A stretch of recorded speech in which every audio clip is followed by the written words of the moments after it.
Sir இதை தயவு செய்து ஆஃப் பண்ணிடலாம் சார். நல்ல சில்லுன்னு இருக்கு. இந்த இதை ஆஃப் பண்ணிடுங்க.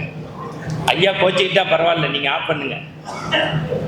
இல்லை ஆஃப் பண்ணுறேன் என் மண்டை மாதிரியே மண்டையாட்டுறீங்களே தவிர ஆஃப் பண்ண மாட்டேங்கிறீங்க.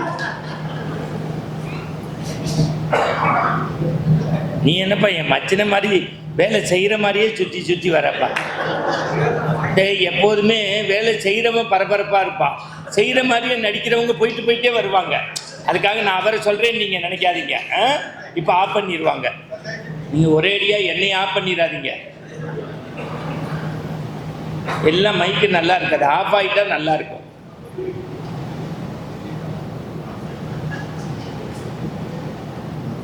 சிறுவயது முதற்கொண்டு திருச்செந்தூர் முருகனை நான் தினந்தோறும் வணங்கி வந்தேன். சிறுவயது முதற்கொண்டு திருச்செந்தூர் முருகனை நான் தினந்தோறும் வணங்கி வந்தேன். இருவடிகள் திறந்து விடும் பழனி ஆண்டவனை இதயத்தில் வணங்கி வந்தேன். பொறுமனமே பொறு அந்த ஆறுமுகத்தின் அருளாலே போயடியும் துன்பமெல்லாம் பொறுத்தேனே பொறுத்தேனே பொன்பரணி ஆண்டவனே பொறுமைக்கும் எல்லை உண்டு. ஒருவதிலும் கூறாமல் அரியணக்கு தராமல் ஓடினால் என்ன செய்ய, ஓடாமல் நடக்கிறேன் தாயாமல் பெறுகிறேன் வழிகாட்டு முய்யா உறவினருக்கு ஒருவரில்லை ஓடிவா குழந்தை வேடா ஓடி வந்து உன்பாதம் தொழுவேனே. வெற்றிவேல் முருகனுக்கு. நான் கொஞ்சம் சத்தமாக சொல்லலாமே, வெற்றிவேல் முருகனுக்கு. ஏன்னா முதல்ல மண்டபத்தை ஆரம்பித்து அதுவும் பேச்சாளரை கூப்பிட்டு வந்து என்னைய பேச வச்சு, அப்பா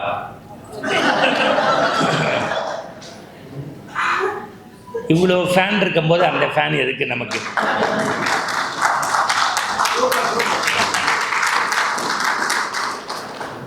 புரிஞ்சு கை தட்டின 38 பேருக்கு நன்றி. அதுக்கு ஒருத்தர் எடுத்து கொடுக்க வேண்டியிருக்கு ஜெகன் இப்படின்னு. நம்ம ஊரில் அதை கூட அடுத்தவன் என்ன நினச்சிப்பான்னு நினைக்கிறேன்.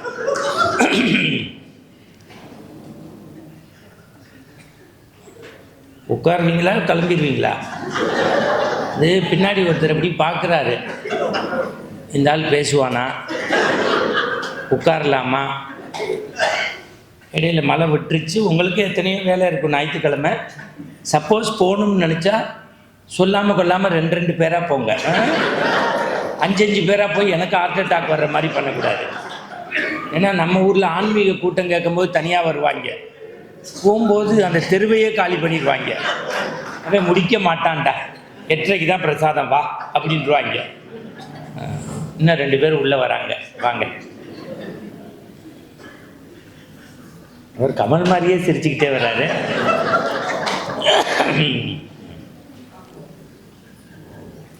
மாங்கனி உடைந்து தேங்க வயல் வந்து மாண்புநல் விளைந்த வளநாடா மாந்ததவர் உண்பர்கோன் பரவி நின்ற மாந்துரை அமர்ந்த பெருமானே. கேசவா நாராயணா மாதவா கோவிந்தா விஷ்ணு மதுசூதனா திருவிக்கமா வாமனா ஸ்ரீதரா ஸ்ரீகேஷா பத்மநாபா தாமோதரா பூதநாத சதானந்தா சர்வபூத தயாபரா ரட்ச ரட்ச மகாபாபு சாஸ்தே திவ்யம் நமோ நமக. பொதுவாக நீங்கள் எல்லாம் உடம்பு முடியலன்னா எங்கே போவீங்க? ஆஸ்பத்திரிக்கு போவோம். இல்லை, அது அந்த அம்மா பார்க்குறத பார்த்தா ஏதோ ஆஸ்பத்திரிக்கு போய் நோய் வந்துடும் போல இருக்கு. இப்போ மருத்துவரே கொஞ்சம் வீக்காக தான் இருக்கார்.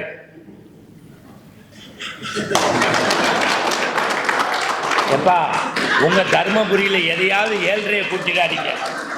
நான் பத்திரமா வீட்டுக்கு போகணும். நான் சொல்கிறது டாக்டர்.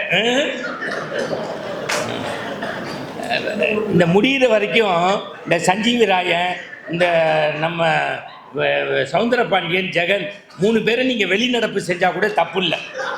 எதையாவது ஆரம்பித்து எனக்கு 7:30 கூட்டிடாதீங்க. ஏன்னா இன்றைக்கி ஜாதகப்படி எனக்கு நண்பர்களால் சோதனைன்னு போட்டிருக்காங்க. நம்ம முடியலன்னா யார்கிட்ட போவோம்? டாக்டர்கிட்ட போவோம். நீங்கள் வேணால் உண்மையாகவே நாளைக்கு போய் பாருங்கள். போகணுன்னு முதல் வார்த்தை இருந்தாலும் சொல்லுவான், மூச்சை இழுத்து விடுங்கம்பா. நம்ம சொல்லணும், விட்டுறக்கூடாதுன்னு தான் இங்கே வந்திருக்கேன். நீங்கள் போய் உண்மையாகவே அப்புறம் நாக்கை நீட்டு, கண்ணை காட்டு, பின்னாடி திரும்பு, அப்புறம் பசையெல்லாம் போட்டு அமுக்கி என்னென்னமோ பண்ணிட்டு ஒரு 20 நிமிஷம் கழிச்சு ஒரு வார்த்தை கேட்பாப்புல பாருங்க, பேனாவை உதறிட்டு என்ன பண்ணுது. இவ்வளோ நேரம் அவன் என்ன பண்ணான்னு நம்ம கேட்க முடியாது. நான் திருப்பி சொல்கிறேன், உங்களுக்கு நோய் வந்து குணமாக்குற டாக்டரை விட நோயே வராமல் இருக்கணும்னா 6666 பாட்டை தந்து சண்முக கவசத்தையும் குமாரத்தவத்தையும் தந்த பாம்பன் சுவாமிகளுடைய பாடலை சொல்லி திருநீறு பூசினீங்கன்னா நோயற்ற வாழ்வு வாழலாம். எல்லாம் வல்ல சித்தருக்கெல்லாம் சித்தராகிய பாம்பன் சுவாமிகளுடைய திருவடியை வணங்கி காவி உடைக்குள் கற்பூர தீபமாய் நம்மால் விளங்க முடியாத விஷயங்களை எல்லாம் இந்த மண்ணுலகில் எனக்கு ஏன்னா 2 சாமியாரை இந்தியாவில் ரொம்ப பிடிக்கும். ஒன்று வாயிலேருந்து லிங்கம் எடுக்காமல் கையிலேருந்து திருநீர் எடுக்காமல் கடைசி வரைக்கும் அவரையும் பெயில் எடுக்காமல் உலக வரை இப்போ தான் புரியுது ஒருத்தருக்கு மறந்துடாது.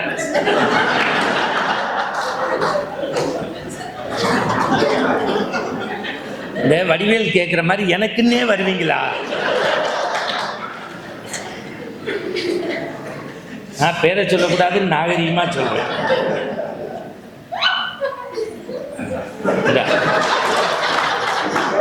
அவ்வளோதான், மீட்டிங் முடிஞ்சு போச்சு. இதுக்கு இந்த குடும்பமாக உட்காந்து இந்த சிரிக்கிறதுக்கு தானேங்க வந்தோம். உலகத்தில் ரொம்ப கஷ்டமான விஷயம் சிரிக்க வைக்கிறது. அள வைக்கிறது ஈஸி. இப்போ ஒரு ஐயா எந்திரிச்சு என்னை குரங்கு மாதிரி இருக்காருன்னு சொல்கிறாருன்னு இன்னும் அங்கே ஒருத்தர் மாதிரி இல்லை அப்படிங்கிறார். இன்றைக்கி அதுவாக வருது, ஒன்றும் பண்ண முடியாது. 95 இல்லை. நான் சும்மா வார்த்தைகளுக்கு வர்ணம் பூசுறதை விட முதல்ல நான் எனக்கு பேசுகிறத தவிர ஒரு ஸ்க்ரூ கூட ட்ரைவ் பண்ண தெரியாது. அதில் ஒரு அம்மா, அது உன்னை பார்த்தாலே தெரியுது, இது தனியாக வேறு சொல்லணுமான்னு. 13-14 வயசில் நான் மேடைக்கு வந்தேங்க. குன்றக்குடி சாமி பெரியவர். இப்போ எனக்கு 52 வயசு ஆகுது. இந்தமாதிரி யாரும் என்னை கூப்பிடாட்டியும் நான் கவலைப்படுறதில்லை. எங்கள் அம்மாவையும் மனைவியும் ஆடியன்ஸாக வச்சு நானாக பேசுகிற அளவுக்கு ஒரு முத்தின நிலைமைக்கு வந்துட்டேன். நான் முத்திட்டேன்னு அந்த மஞ்சள் சட்டைக்கு அவ்வளவு சந்தோஷம். இது வரைக்கும் குறைஞ்சபட்சம் ஒரு 4000-4500 கூட்டம் பேசியிருப்பேன்.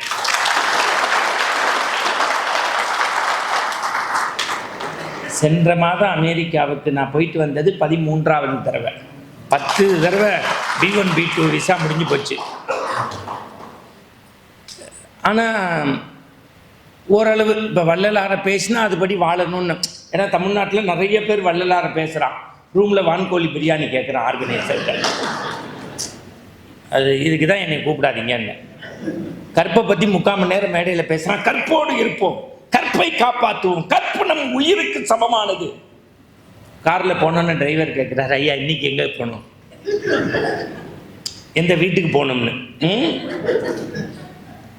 அதனால பேசுகிறபடி வாரியார் சாமி காட்டின வழியில் இந்த நம்ம சஞ்சீவி PhD வாங்கினார்ல, அவருடைய கைடு பேர் மாதுன்னு பேர். மாதுவுக்கு ஒரு அப்பா இருந்தார், ராதாகிருஷ்ணன்னு பேர். மறந்துடக்கூடாது. வாணியம்பாடி அப்துல் காதர் இன்னைக்கு PhD வாங்கியிருக்காருன்னா அது ராதாகிருஷ்ணன் ஐயா போட்ட விதை.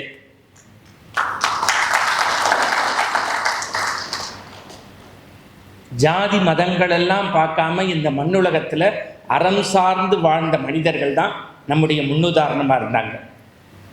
நான் மணிவண்ணன் சாரையோ அவருடைய பிரதரையோ பாராட்டுறதுல பெரிய ஆச்சரியம் இல்லை. காசு பணம் இருந்தால் நல்லது செய்யணும்னு நினைக்கிறது மரபு.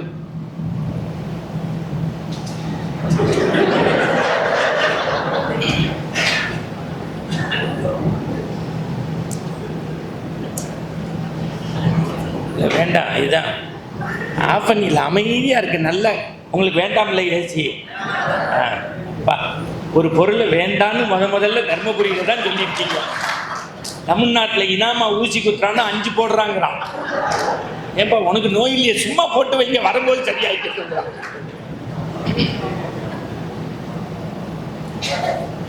நல்லா கேட்குறாங்க. திருப்பி போயிட்டு வந்து எடுக்கிறது கஷ்டம்.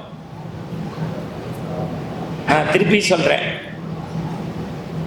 தப்பு செஞ்சு பால் பாயசம் சாப்பிட்றத விட, தப்பு செஞ்சு டெய்லி பால் பாயசம் சாப்பிட்றத விட ஒழுக்கத்தோடு வந்து டெய்லி கூழ் குடிக்கிறது பெருசுன்னு நினைக்கிறேன்.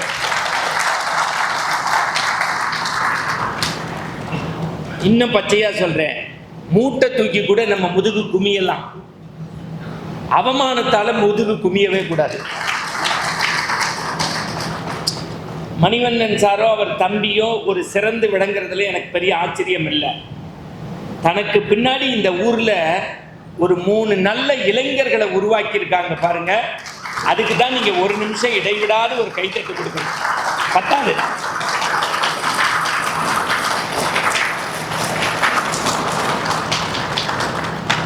நியாயப்படி நான் என்ன பண்ணணும்? இப்போ முதல்ல அவர் மண்டபத்தை ஓப்பன் பண்ணி அடுத்த மாதத்துலேருந்து இங்கே நடத்த முடியாது, அங்கே தான் நடத்த முடியும். சும்மா இங்கே நடத்திக்கிட்டே இருந்தால் அவர் இங்கே தான் போவார். அப்புறம் அவர் சொல்கிறாரு, அதுக்கு தானே நாங்கள் ஊரில் அவரை வச்சுருக்கோம், மறந்துடாதீங்க. நான் நியாயப்படி அவரை பாராட்டணும், அவரை கௌரவிக்கணும். ஆனால் அவரை விட பணம் படைத்த பல பேர்த்த இறையருள் நான் பழகியிருக்கேன். அவரை விட பணம் படைத்த பல பேர்த்த நான் பழகியிருக்கேன். ஆனால் அவரை மாதிரி மனம் படைத்த தன்மையாளர்கிட்ட நான் பழகியிருக்கேன். உண்மையாகவே நான் அவருக்கு பாராட்டு செய்கிறத விட, இல்லை அவர் தம்பிக்கு பாராட்டு செய்கிறத விட, நியாயப்படி இந்த கூட்டத்தில் ஒருத்தருக்கு பாராட்டு செய்யணும்னு நினைக்கிறேன். அது வேற யாரும் இல்லை, அடுத்த தலைமுறைகள். அதுவும் ஒருத்தர் நம்ம ஊரில் பிக் பாஸ்ன்னு நடத்தினார். நான் பயந்துட்டேன், பெரிய கொள்கைவாதி போலன்னு. அப்புறம் தான் பார்த்தேன், அந்த டிவியை உடைச்சிட்டு எம்பி ஆகிட்டு போயிட்டான். புரிஞ்சிருக்கும்னு நினைக்கிறேன்.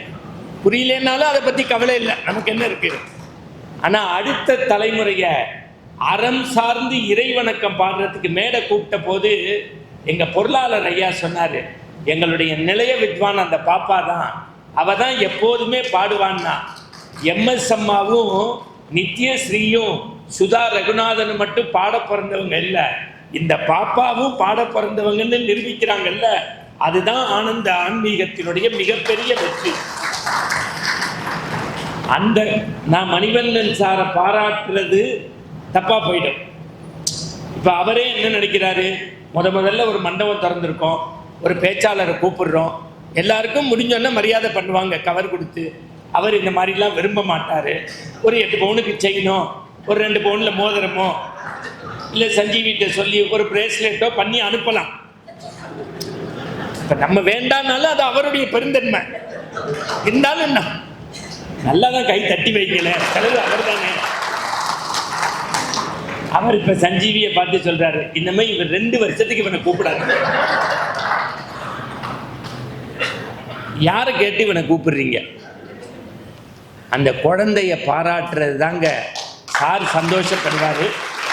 இதை உண்மையிலேயே இந்த நிகழ்ச்சிக்கு வந்து இன்னைக்கு அன்னதான ஸ்பான்சர் பண்ணியிருக்காரு டிஎன்சி மணிவண்ணன் சார். தமிழ்நாட்டில் நம்பிக்கையாக சிட்டு நடத்தி நாணயத்தோடு வாழக்கூடிய அவர் கருத்தால் அந்த பிள்ளைக்கு ஒரு சிறப்பு செய்யணும்னு உங்கள் சார்பாக பணிந்து கேட்டுக்கிறேன். ரொம்ப மனசு நிறைவாக இருக்குது. சாமி சத்தியமாக சொல்கிறேன், அவருக்கு போட்டதை விட இந்த குழந்தைக்கு போட்டது தான் இந்த மனுஷன் சந்தோஷப்படுவார். ஆனால் அவருக்கும் தெரியும், எந்த பேச்சாளரும் அடுத்த வருஷ துண்டை கூட எடுத்துகிட்டு போவானே தவிர போட்டுற மாட்டான், இப்படிப்பட்ட ஒரு லூஸாக இருக்கான்னு. அதுக்கு என்ன காரணம்னா, நான் திருப்பி சொல்கிறேன், ஒரு 95 வாரம், கிட்டத்தட்ட ஒரு 10 வருஷம் எல்லா வேலையும் விட்டுட்டு நிகழ்ச்சி நடத்துறது பெருசு இல்லை, பணம் கொடுத்துடலாம். ஏன்னா இன்றைக்கி கீரைக்கட்டுக்காரி 2 ஃபோன் வச்சுருக்கா, வேணும்னு ஒன்று வேண்டான்னு ஒன்று. உண்மை சத்தியம். காசு எவன் வேணாலும் நாங்கள் என்ன மாட மாளிகையில் பிறந்தோம், நல்லா சோத்துக்கு வழி கிடையாது. இப்போ எனக்கு சோறு சாப்பிட நேரம் கிடையாது, கடவுள் போட்ட பிச்சை. காசு வைக்கிறது பெருசு இல்லை, உங்களோட கடைசி வரைக்கும் நின்று கூட்டம் முடிஞ்சு எல்லாருக்கும் பிரசாதம் வந்துருச்சான்னு பார்த்துட்டு போகிறார்ல, அதுதான் வளைந்தே வளர்வது சிறுமை, வளர்ந்த பின் வளைவது பெருமை. நேற்றுக்கு நைட்டு திருச்சி மண்ணச்சநல்லூரில் ரோட்ரி மெம்பர்ஷிப் கான்ஃபரன்ஸு, ராத்திரி பேசிட்டு 3 மணிக்கு காலைல சேலம். அங்கே கூட்டம் முடிச்சுட்டு இங்கே உள்ளே வந்து செக்இன் ஆகும்போது 4:40. இந்த மாதிரி நமக்கு காசோ புகழோ இவங்க கொடுக்குற மெமெண்டோவோ இல்லை. சமூகத்துக்கு 10 பேருக்கு நல்லா இருக்குங்கிற செய்தி தான் இனிமேல் எங்களுக்கு தேவை. ஒரு 100 வாரம் மாதம் இங்கே வந்து எத்தனை சான்றோர் பெருமக்கள். அடுத்த வாரம் கூட ஏதோ பேராசிரியர் சுகீசிவம் ஐயா ஏதோ கூப்பிட்ருக்காங்கன்னாங்க. பெரிய பெரிய ஜாம்பவான்கள்லாம் இங்கே வந்திருக்காங்க. அப்படின்னா என்ன அர்த்தம்னா, மற்ற எல்லா ஊர்லேயும் நடக்கக்கூடிய நிகழ்ச்சி திருக்கோவில் மாதிரி, தர்மபுரியினுடைய ஆன்மீகத்தில் ஆனந்தம் திருக்கோவில் கர்ப்பகிரகம் மாதிரி. அவ்வளோதான். சும்மா அதுக்கு பீடிகை போட்டுக்கிட்டே இருக்கக்கூடாது. எவன் ஒருத்தர் கோவிலை பாதுகாக்கணும்னு நினைக்கிறாரோ அவருக்கு பிறகும் மறந்துடக்கூடாது, ராஜராஜ சோழனுக்கு பிறகும் அந்த கோவிலும் நிற்கிது, பேரும் நிற்கிது. நான் இன்னைக்கு சொல்கிறேன், மணிவண்ணன் சாருடைய 4 தலைமுறை கழிச்சும் இந்த அமைப்பும் இந்த இடமும் நிலைச்சு நிற்கும். அவர் ஒரு 100 வருஷம் நல்லா இருக்கணும்னு அந்த குடும்பத்துக்கு நோய் நொடி இல்லாமல் ஆரோக்கியத்தை தரணும்னு ஒரு கைத்தட்ட ஆண்டவர்கிட்ட கொடுப்பார். கட்டளை நல்லா. அவ்வளோதான். இதை தவிர வேற ஒன்றும் நான் இன்னுமே சொல்ல மறந்தது ஒரே ஒருத்தர் தான், எங்கள் பொருளாளர் மட்டும்தான். ஏன்னா அவர் தான் எனக்கு முக்கியம். நான் அவர் வயசுக்காக பாராட்டுறேன்னு நினச்சிங்களா? வண்டிக்கு பெட்ரோல் போடணுமேன்னு பாராட்டுறேன். இப்போ புரிஞ்சிருக்குமே உங்களுக்கு. அதில் பின்னாடி ஒரு மாமி, தெளிவாக இருக்கடா நீ, ரொம்ப சந்தோஷமாக இருக்குது. ஏன் நான் தொடக்கத்திலே கொஞ்சம் மெதுவாக அப்படியே ஆரம்பிக்கிறேன்னா, உங்கள் 2 பேருக்குமே பணிந்து சொல்கிறேன். சென்னையில் ₹1 கோடி செலவு பண்ணி கம்பன் விழா நடத்துகிறாங்க. 33 பேர் உட்காந்துருக்கான். அதில் 22 பேர் காது கேட்கல. பாக்கி 9 பேர் வீட்டிலேருந்து டைவர்ஸ் வாங்கிறதுக்கு பதிலாக இங்கே வந்து உட்காந்துருக்காங்க. தமிழ்நாட்டில் இன்னைக்கு கூட்டம் நடத்துறதுங்கிறது பெரிய கஷ்டம். எவனும் வர்றதுக்கு தயாராக இல்லை. ஒரு 500 பேரை ஒரு ஞாயிற்றுக்கிழமை இவ்வளவு, ஏன்னா அவனுக்கு இனியா இருக்கா, இலக்கியா இருக்கா, குக்கு வித்து கோமாளி இருக்கு. ஆமாம் சார், 6 ஆம்பளை சமைக்கிறான், 3 லேடிஸ் வந்து 6 ரைஸ் ஓ அப்படிங்கிறாங்க செவிலியே போடுறதுக்கு. இத்தனையும் விட்டுப்பிட்டு ஒரு 500 பேர் மாசம் ஒரு ஞாயிற்றுக்கிழமை நல்லதை கேட்க வரீங்கன்னா அதை உருவாக்கிய ஒரு பெருமை போதும் சார். உங்களுக்கு வேற எதுவும் வேணும். இனிமே நான் பேச்சு ஒன்றும் தமிழ் வாழ போறது இல்லை. நான் என்ன வைரமுத்தா தமிழை வாழ வைக்கிறதுக்கு? தமிழ் தான் என்னையை வாழ வச்சுக்கிட்டு இருக்கு. புரிஞ்சிருக்கும்னு நினைக்கிறேன். நீ சொல்லலைன்னு எல்லாத்தையும் சொல்லிடலாம். அதுதானே நம்ம வேலையே. சார் நல்லா தெரிஞ்சுக்கங்க, அறம் சார்ந்து வாழ்கிறது தான் வாழ்க்கை. அறம்படி நடக்கக்கூடிய அவங்களுக்கும் அந்த அமைப்பை சேர்ந்தவருக்கு, தலைவர், செயலாளர், பொருளாளர், அந்த 3 பேருக்கும் ஒன்று மட்டும் சொல்கிறேன். இன்னும் 10 வருஷம் ஆனாலும் இதே மாதிரி ஈகோ இல்லாமல் இருந்தீங்கன்னா அமைப்பு நல்லா இருக்கும். இந்த ஆனந்தத்தில் ஆன்மீகத்தில் ஆனந்தம் நல்லா இருக்கணும்னா ஒன்று, யாராவது செய்யணும்னு நினச்சா இருக்கிறவங்க கிள்ளி கொடுங்க, நிறையா இருந்தால் அள்ளி கொடுங்க. அதுவும் முடியலையா உடல் உழைப்பு கொடுத்துட்டு போங்க. அதுவும் முடியலையா மணிவண்ணன் சாரை பற்றி தப்பு பேசாமல் போங்க. 100 வருஷம் நல்லா இருக்கும். என்ன சார் நீங்கள் சொன்னதெல்லாம் சொல்லிட்டேன்னா? அவர் சொல்றார், நான் சொந்த செலவுலேயே இன்னைக்கு சூன்யம் வச்சுக்கிட்டேன்டா. அங்கே பின்னாடி ஒருத்தர் விழுந்து சிரிக்கிறாரு. அவ்வளோதாங்க வாழ்க்கையே. என்னங்க சாமிகிட்ட எதுக்கு போகிறோம்? நீங்களே ஒன்று தெரிஞ்சுக்கோங்க, நிறைய பேர் நம்ம ஊரில் ஆடிக்காரில் போகிறதுன்னு நினைக்கிறான். ஆடிக்காரில் போகிறது இல்லை லைஃபு. கடைசி வரைக்கும் ஆஸ்பத்திரிக்கு போகாமல் இருக்கிறது தான் லைஃபு. கொரோனா இருந்தபோது அருணா கயிறு அத்துட்டு விட்டான்ல, விட்டானா இல்லையா? எவன் சாம்பலை எவன் கரைச்சானே தெரியல. வாழ்க்கைங்கிறது மகா பெரியவர் எழுதுவார் தெய்வத்தின் குரல்ல, ஒழுகிற வீட்டில் வாழு, அழுகிற வீட்டில் வாழாத. சந்தோஷமா இருந்துட்டு போ. இதை தான் ஓஷோ எழுதுறான். Life is the festival celebrated. வாழ்க்கை ஒரு திருவிழா, கொண்டாடுங்கள். அது கொண்டாட்டம் யார் கையில் இருக்கு? நம்ம கையில் இருக்கு. மகிழ்ச்சியா இருந்துட்டு போங்க. நோய் இல்லாம வாழ்வீங்க. வேகமா ஓடுறான், அப்புறம் உடம்ப குறைக்க ஓட்ஸ் குடிக்கிறான். எதுக்குடா காசு சேர்க்கிறேன்னு அடுத்த தலைமுறைக்குங்கிறான். நீ என்னடா சேர்த்து வச்சிருக்கேன்னா பிபி சுகருங்கிறான்.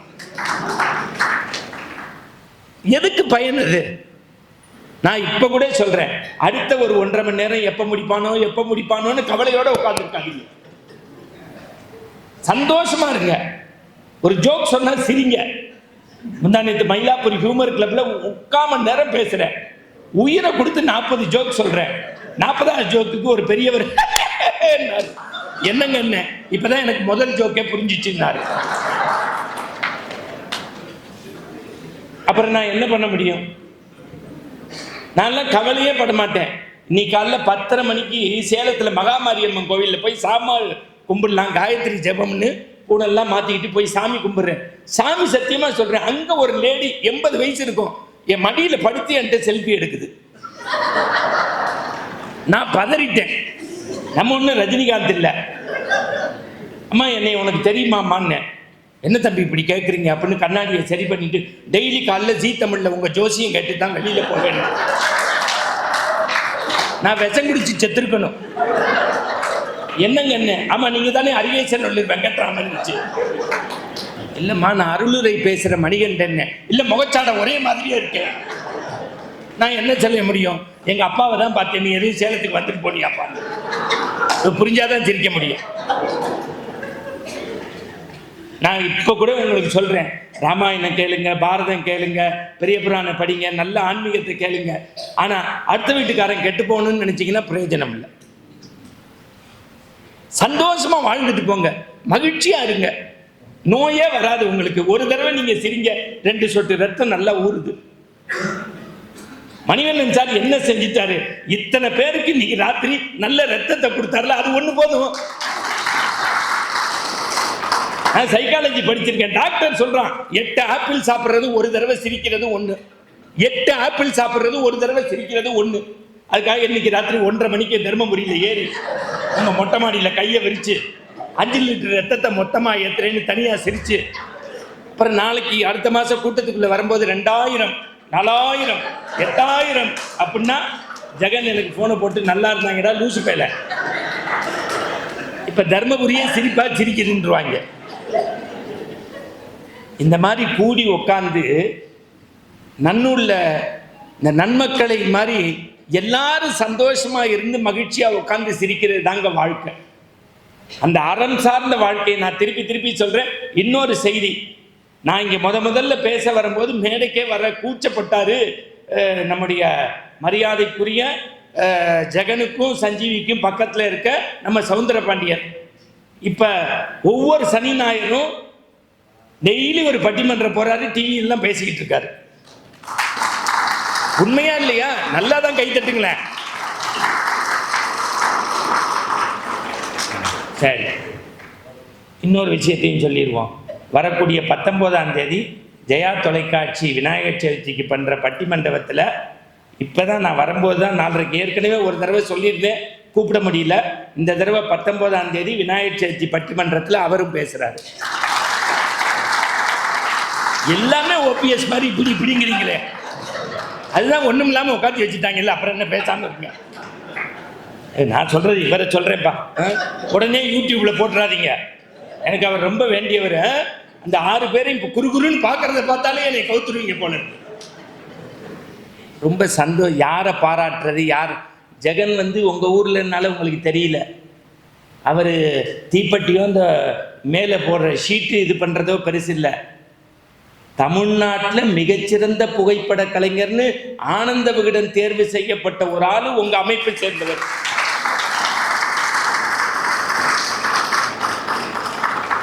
அவர் வடநாட்டில எல்லாம் போய் அப்படி புகைப்படம் எடுத்துட்டு வந்திருக்காரு. அவரோட பேசணும்னாலே அதுக்கு தனி மண்டை வேணும். இப்பேற்பட்ட நல்ல அமைப்பு மணிவண்ணன் சார்ட்ட நான் திருப்பி சொல்றேன். பாரதி சொல்லுவான், அன்னசத்திரம் 1000 வேண்டாம், ஆலயம் 16,000 வேண்டாம், அங்க ஒரு ஏழை சிறுவனுக்கு எடுத்தறிவித்தல் புண்ணியம்னு. ஆனா எனக்கு தெரிஞ்சு ஒண்ணு கல்வி நிலையம் கட்டலாம், இல்ல கல்யாண மண்டபம் கட்டலாம், இல்ல சாப்பாடு போடலாம். கல்யாண மண்டபமும் கட்டி சாப்பாடும் போட்டு கல்வி நிலையமும் கட்டி அறத்தோட இருக்கக்கூடிய நீங்க பாரதி படி வாழ்றீங்க சார்.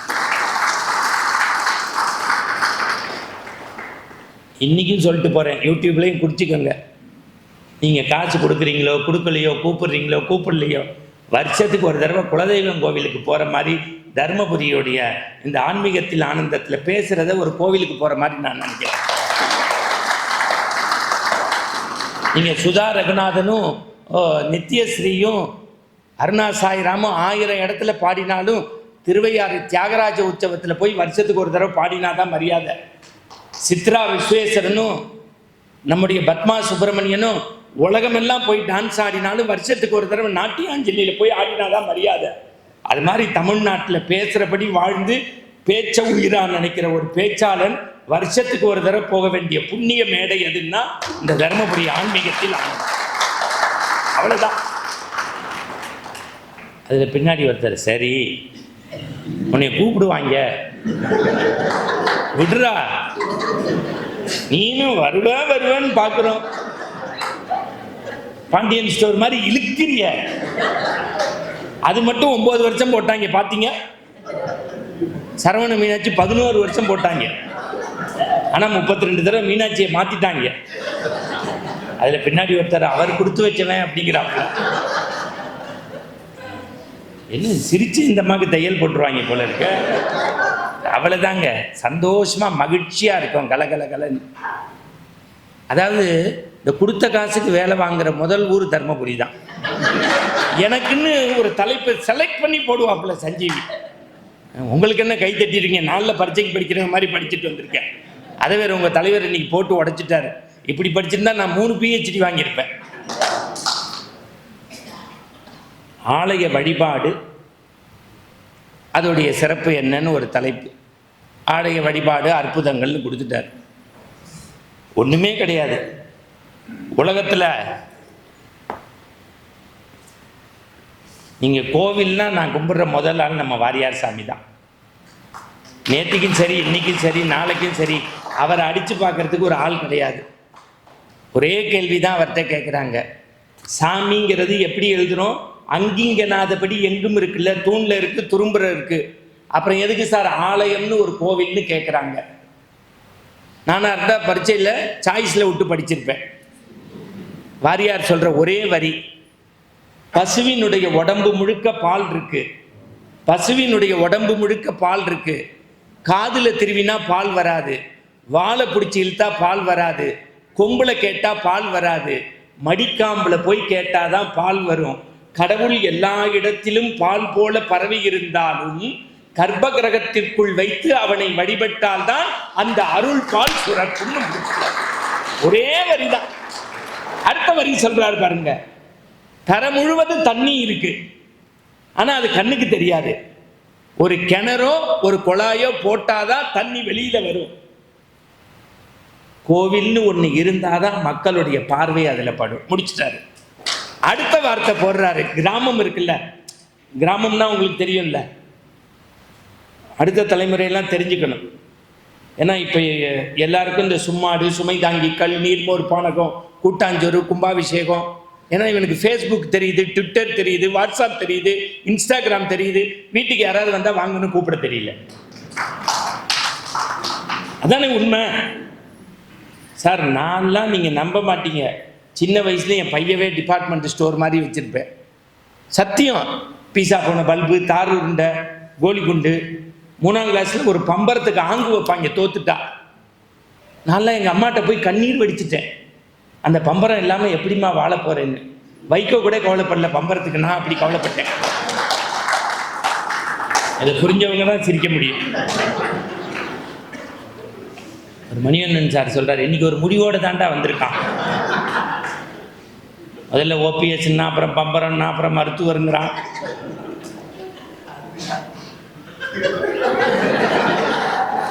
பின்னாடி ஒருத்தர் உள்ள வச்சிருவாங்க போல இருக்க. வெயில் எடுக்கிற செலவும் ஐயாவோடது தான். இந்த புஸ்தகத்துக்கு நடுவில் மயில் வச்சு அரிசி போடுவோம், குட்டி போடும், சென்னையா இருக்கும்பாங்க. இந்த தீப்பட்டியில் பொன்வண்டு மாதிரி பிடிச்சி விளையாடுவோம். உண்மையா இல்லையா? நீங்க நல்லா கேட்டுங்க சார். ஒண்ணுமே இருக்காது சார், 2 தீப்பெட்டியை கட்டி போன் மாதிரி விளையாடுவான். இப்போ என் ஒய்ஃப் 2 ஃபோன் வச்சிருக்கா, ஹஸ்பண்ட் 1, ஹஸ்பண்ட் 2ன்னு. இல்லை, நான் வச்சிருக்க ஃபோனுக்கு டெக்னாலஜி வர வர நம்மள்ட்ட ஒழுக்கம் போயிடுச்சு. வாரியார் சாமி சொல்றாரு, ஏண்டா ஆலயம்னு வச்சு சாமி கும்பிடுன்னா ஒண்ணுமே இல்லை. கிராமத்துல கிணத்துக்கட்டை இருக்கும், அது மேல பாத்திரம் இருக்கும். அந்த பாத்திரம் ஒன்றும் இருக்காது, 20 ரூபா இருக்கும் சொம்பு, கிணத்துக்குள்ள விழுந்துரும். உளுந்த பாத்திரத்தை எப்படி எடுக்கிறது? பாதாள கரண்டினா. அந்த அம்மாவுக்கு ஒரு கைத்தட்டி கொடுங்க. பிரமாதம். ஒரு நிமிஷம் எந்திரிச்சு நில்லுங்கம்மா. நீங்க தான்மா. யார் சொன்னது? இப்ப எனக்கு போட்ட சால்வையை எடுத்துட்டீங்களா? எதையும் விற்க மாட்டீங்க போல இருக்க. என்ன அடுத்த கூட்டத்துக்கு ரெடி பண்ணி வச்சிருக்கீங்களா? உண்மையிலுமே அந்த அம்மாவுக்கு பொருளாளரை வச்சு போட சொல்லுவோம். ஏன்னா எனக்கு அவர் தான் கவர் தர.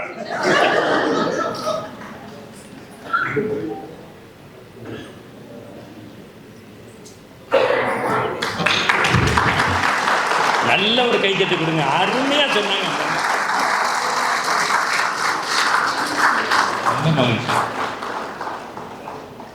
உங்க வீட்டுல கல்யாணம் காட்சின்னா இந்த மண்டபத்துக்கு வந்து நடத்துங்க. இதுக்கு மேல எப்படிங்க விளம்பரம் கொடுக்க முடியும்? பலாட்சிமந்தமும் நடத்தலாமா? 60க்கு 60 நடத்தலாமா? ஊழல் கல்யாணமும் நடத்தலாமா? உங்க சொந்தக்காரங்கள்ட்ட சொல்லுங்க. என்னை 6 மாசத்துக்கு ஒரு தடவை கூப்பிடுங்க போதும். அதுக்காக நீங்க மாசம் மாசம் கூப்பிடுங்க. பின்னாடி ஒருத்தர் சொல்றாரு, நல்ல ஆளை தாண்டா கூட்டி வந்திருக்காங்க. அது சந்தோஷம் தானே. ஆன்மீகம்ங்கிறதே 10 பேருக்கு முன்னாடி பக்கத்தில் இருக்கிறவங்களை பாராட்ட கற்றுக்கிறது தாங்க ஆன்மீகம்.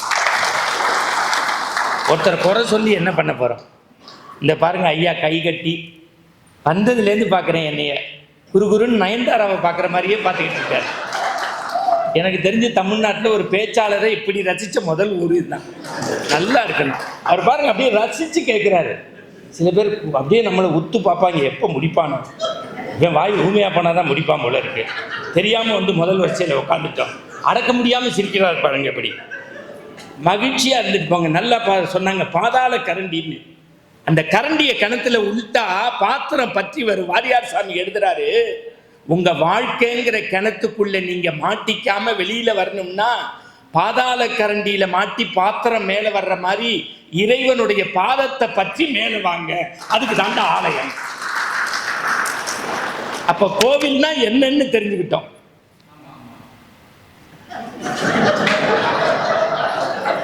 அவர் சவால் அவர் வேற ஆமான்னு சொன்னாப்ல. அப்படி போனை குமிஞ்சு ஆமா முடிச்சிருவான். சந்தோஷங்க. ஆனா ஒண்ணு சொல்றேன் சார், கோடி ரூபாய் போட்டு மாநாடு நடத்துறாங்க, கூட்டமும் வரல, சிரிப்பும் வரல. நம்ம ஒன்றும் கிடையாது. இங்கே பாட்டு இல்லை, டான்ஸ் இல்லை, பக்கவாத்தியம் இல்லை. ஆரம்பிச்சதுலேருந்து 40 நிமிஷமும் சந்தோஷமா இருக்காங்க.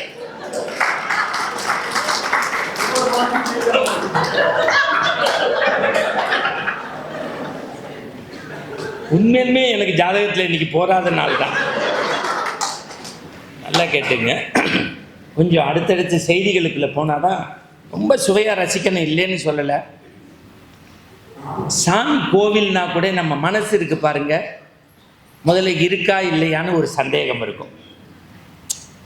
நீங்கள் நம்ம கூட இந்த சகோதரி உட்காந்துருக்காங்க, சாமிகிட்ட போய் 4 விஷயம் கேட்போம். எல்லா ஊர்லேயும் கோவில் இருக்கும், தர்மபுரியில் மட்டும் கோவில் இருக்கணும்னு அவசியம் இல்லை. ஏன்னா உலகத்துக்கே பாரத மாதாவுக்கே கோவில் கட்டணும்னு நினச்சி பாப்பாரப்பட்டியில் இடம் வாங்கின இந்த சிவம் பேசினா சவம் எந்திரிக்கும்னு சொன்ன இந்த மண்ணை செலக்ட் பண்ணதுனால ஊருக்கே கோவில் இதுதான். அந்த வரலாறுலாம் படித்தோம்னா உடம்புல மயிர்கூச்சல் வந்துடும். அது ஒரு செய்தி. அதை இன்னொரு தடவை பேசுவோம். ஒரே இதிலே எல்லாத்தையும் பேச முடியாது. இப்போ நல்லா கேட்டுக்கங்க. சாமிகிட்ட போகிறீங்க, என்ன கேட்பீங்கன்னு நான் சொல்கிறேன். அந்த அபிராமி அந்தாதியில் தனம் தரும் கல்வி தரும் ஒரு நாளும் தளர்வரியா மனம் தரும், உனக்கு ஒவ்வொரு வாரமும் வெள்ளிக்கிழமை விளக்கு போடுறேன், இந்த வருஷமாவது என் பிள்ளைக்கு டிசிஎஸ்ல விப்ரோவில் ஒரு இன்ஃபோசிஸில் வேலை கிடைக்கணும். இது வேண்டுவான். எங்கள் வீட்லையா இருந்தாலும் அதான் வேண்டுவாங்க. நீங்கள அடுத்து ஒரு அம்மா வரும், தள்ளு நீ வேண்டிட்டு இல்லை போ அப்படின்னு இந்த 1 ரூபாய்க்கு எள்ளு விளக்க போட்டுட்டு, இந்த வருஷமாவது என் பொண்ணுக்கு ஒரு நல்ல மாப்பிள்ளை வேணும் கேட்போமா இல்லையா? அடுத்து ஒரு அம்மா வரும், நீ தள்ளு இந்த வருஷமாவது எங்கள் வீட்டுக்காரர் ஒரு வீடு கட்டணும். சின்ன வீடா இல்லை செங்கல் சுண்ணாம்புல. உடனே நீங்கள் பார்க்கக்கூடாது, என்னடா நல்லா பேசுகிறான், சின்ன வீடெல்லாம் சொல்கிறாங்க. நமக்கு ஜாதகத்திலே அப்படி கிடையாதுங்க. அடுத்து ஒருத்தர் வருவார், இந்த வருஷமாவது என் வீட்டுக்காருக்கு ஒரு ப்ரமோஷன் வரணும், ஒரு 10 அப்ளிகேஷன் வச்சுருப்போங்க. உங்களுடன் மக்கள், மக்களுடன் நான்கிற மாதிரி. அதுக்கு மேலே நான் சொல்ல மாட்டேன். ஏன்னா அந்த ஒரு கட்சியை மட்டும் ஏன் சொல்லாமல் போவேன், எல்லாத்தையும் சொல்லிட்டு போவோம். ஒன்று வீடு கேட்போம், இல்லை கார் கேட்போம், இல்லை காசு கேட்போம், இல்லை நம்ம பிள்ளைக்கு கல்யாணம் கேட்போம், இல்லை கல்யாணம் ஆன பிள்ளைக்கு வயிற்றுல ஒரு பிள்ளை கேட்போம், இல்லை நம்ம பையனுக்கு வேலை கேட்போம். இந்த 6 கொஸ்டினை தவிர எதுவும் கேட்க மாட்டோம். நான் இன்னைக்கு சொல்றேன், நீங்க சாமிகிட்ட போய் சத்தியமா எதை கேட்டாலும் கொடுப்பார். சாமிகிட்ட போய் சத்தியமா உண்மையா எதை கேட்டாலும் கொடுப்பார். எதையும் கேட்கலன்னா தன்னையே கொடுப்பார். இன்னொன்னு சொல்றேன், நீங்களா கேட்டா உங்க தகுதிக்கு தான் கேட்க தெரியும். கடவுளா கொடுத்தா அவன் தகுதிக்கு கொடுப்பான். ரெண்டுக்கும் வித்தியாசம் இருக்கு. இதை அப்படியே வச்சுக்கோங்க. இப்ப முதல்ல சாமி இருக்கான்னு நம்பினா தானே நம்ம கேட்க முடியும். பெரிய அரங்கு, ஒரு 350 பேர் உட்கார்ந்துருக்காங்க கல்கத்தால. ஒரு ஆள் இந்த மாதிரி ஹாலில் உட்காந்து கண்ணை மூடி மெடிடேஷன் தியானம் பண்ணிக்கிட்டு இருக்காரு. ஒருத்தர் வேகமா ஓடி வந்தாரு. ஸ்பெல் பவுண்ட் அமைதியா இருக்கு. அப்படியே ஒரு கேள்வி கேட்கிறாரு. அப்படி ஒரு சவுண்டை எழுப்பி, மிஸ்டர் நீங்க என்ன பண்ணிட்டு இருக்கீங்கன்னாரு. அந்த மேடையில் உட்காந்து மெடிடேஷன் பண்ணவர் கண்ணை திறந்து, மன்னிக்கணும் நான் காளியோட பேசிக்கிட்டு இருக்கேன்னாரு. மன்னிக்கணும் நான் காளியோட பேசிக்கிட்டு இருக்கேன்னாரு.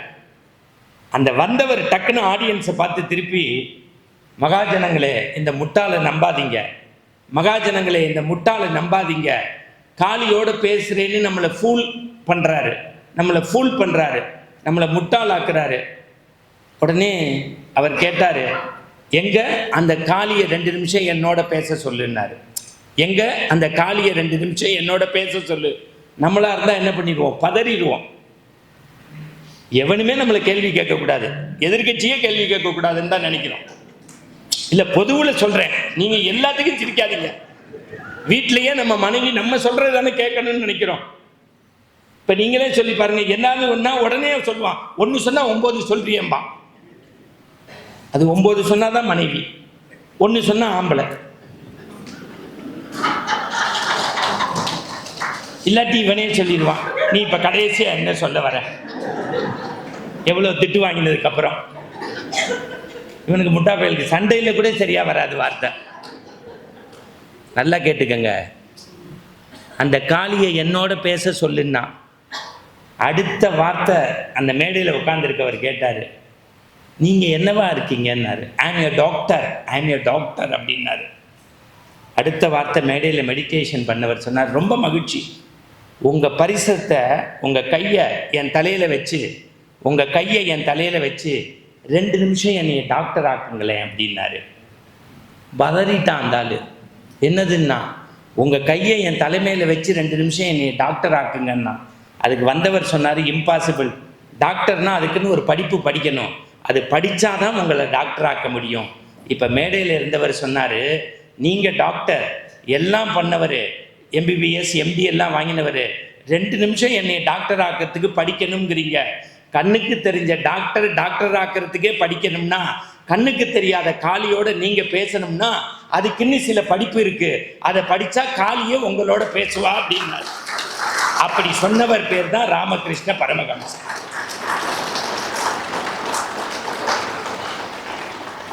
அவர் என்ன சொல்றாரு, அப்ப கடவுள்னு ஒருத்தன் இருக்கான்னு முதல்ல நம்பணும். அப்பதான் நீ கோவில்ல போய் சாமி கும்பிட முடியும். நீ ஒன்றும் இல்லை, ராமகிருஷ்ணரை மட்டும் எடுத்து பாருங்க, அப்போ தெரியும் நமக்கு கடவுளுக்கும் நமக்கும் உள்ள வழிபாடு. அப்புறம் அவருக்கு ஒருத்தர் இருந்தார், அவருக்கு பேர் விவேகானந்தர்னு பேர், உங்களுக்கு தெரியும். நல்ல மனுஷன். அமெரிக்காவில் பொம்பளை ஐ லவ் யூ சொன்ன போதும் வேண்டான்னாரு. நம்ம ஊர் சாமியாராக இருந்தால் என்ன சொல்லியிருப்பாருன்னு நீங்கள் முடிவு பண்ணிக்கங்க. இல்லை நான் இல்லை, அப்படி தான் சொல்லுது. சிகாகோவில் போய் பார்த்துட்டு வந்தேன், 48 நிமிஷம் பேசியிருக்காரு. 48 நிமிஷம். ஓடி வந்தவர் சொன்னா ஐ லவ் யூன்னு. இப்போ ஒரு ஆள் கதவை தர காற்று வரட்டும்னாரு, அவனை பற்றி 8 CD போட்டாங்க. இல்லை சொல்லணும்ல சார், ராமகிருஷ்ணரையும் ரமணரையும் விவேகானந்தரையும் ஆதிசங்கரையும் மகாபெரியவரையும் அருணகிரிநாதரையும் வாரியார் சாமிகளையும் சொல்ற நம்ம தப்பு செஞ்சவங்களையும் சொல்லிடணும். 48 நிமிஷம் சிகாகோவில் செலவச்சிருக்கான். இந்தியாவிலிருந்து வந்த ஞான சூரியன் வச்சிருக்கான். 48 நிமிஷம் பேசினதை கேட்டுட்டு அந்த பொம்பளை சொல்றா, சாமி ஐ லவ் யூன்னா. இவர் பதஷ்டப்படாம கேட்டாரு, ஏமான்னு. இல்லை, நீங்கள் ரொம்ப அறிவாக பேசுனீங்க, நான் ரொம்ப அழகாக இருக்கேன், நம்ம 2 பேரும் கல்யாணம் பண்ணிக்கிட்டா அழகும் அறிவும் சேர்ந்து புள்ள பிறக்கும்னு.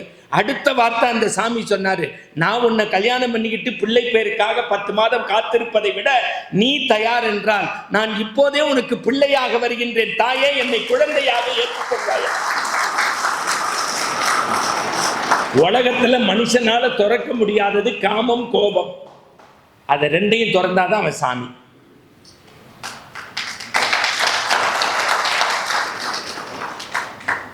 நீங்க எல்லாரும் திருநீர் கொடுக்கக்கூடாது. எவன் காமத்தை கோபத்தை திறக்கிறானோ அவன் தான். அதை விட ஒரு பெரிய சாமி யாருன்னா உங்க தாய் தகப்பன் தான். சரி, இப்ப விஷயத்துக்கு வாங்க. அமெரிக்காவுக்கு போயிட்டு வந்தாரு. இந்த மாதிரி ஒரு புஸ்தகம் இருக்கு. இது ஏன் புஸ்தகத்தை காமிச்சுன்னா, தயவு செய்து சொல்றேன், அடுத்த தலைமுறை எல்லாருமே இன்னைக்கு பிள்ளைங்களுக்கு இந்த செல்லை கொடுத்தா பிரமாதமாக யூஸ் பண்ண தெரியுது. இப்போ எங்கள் அக்கா பொண்ணெல்லாம் 4ஆம் கிளாஸ் படிக்கிறா, நோண்டி நொங்கு எடுத்துடுறா. அதுக்குள்ளே ஃபேஸ்புக்குங்கிறா, ட்விட்டருங்கிறா, ஏதோ ரிமைண்டருங்கிறா, ஒன்றுமே நமக்கு தெரியல.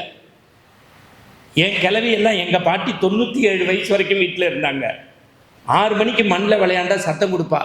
வீட்டில் விளக்கு வச்சாச்சு, கை கால் கழுவி திருநீர் பூசி படிக்கிற மாதிரி உட்காரு, இல்லாட்டி உங்கள் அப்பன் பெல்ட்டை வெளுத்துருவான் பாரு. படிக்கணும்னு சொல்லலை, படிக்கிற மாதிரி உட்காருன்னா. ஆனால் இன்னைக்கு உங்கள் பிள்ளைங்க மண்ணில் விளையாண்டா தயவு செய்து விளையாட விடுங்க. ஏன் தெரியுமா? நாங்கள் மண்ணில் விளையாடும் போது எங்கள் பாட்டி சொல்வா, மண்ணில் விளையாடாத சிறங்கு வரும்பா. இப்போ உங்கள் புள்ள மண்ணில் விளையாண்டா விளையாட சொல்லுங்க. சிறங்கு வந்தால் மருந்து போட்டுக்கலாம். 10ஆம் கிளாஸ் வரைக்கும் புள்ளையே செல்லில் விளையாண்டா புள்ளையே மண்ணா போயிருமோன்னு நான் பயப்படுறேன். ஏன்னா பிள்ளைங்க புஸ்தகத்தை எடுத்து வாசிக்கிறது இல்லை. அமெரிக்காவில் பேசிட்டு வராரு.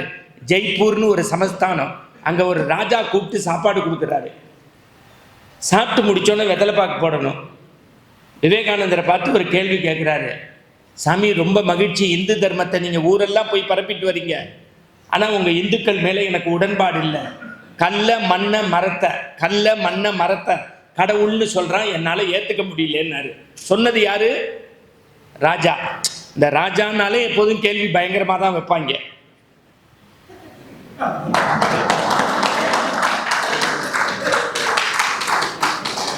நான் சொல்றது மகாராஜாவை. ஆமா, அப்புறம் எச்ராஜாம்பிங்க, அப்புறம் ஆராசாம்பிங்க. அதாவதுப்பா, என்னைய இன்னைக்கு நல்லபடியா அனுப்பக்கூடாதுங்கிறதுல முடிவுல இருக்கீங்க.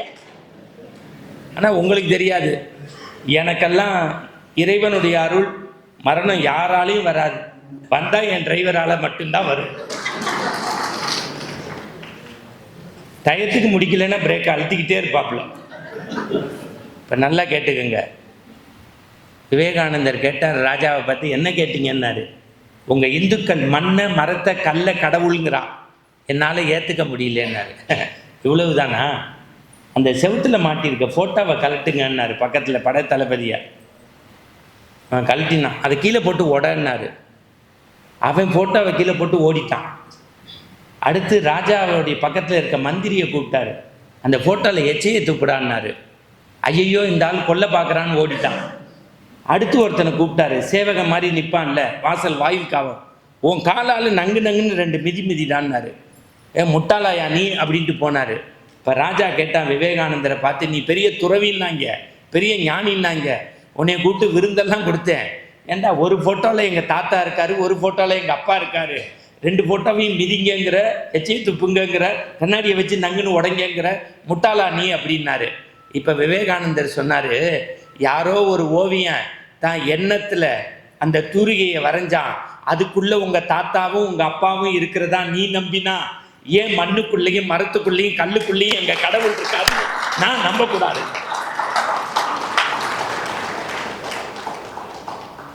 இது 2ஐயும் தெரிஞ்சாதான் ஆன்மீகத்துக்குள்ள நம்ம போக முடியும்.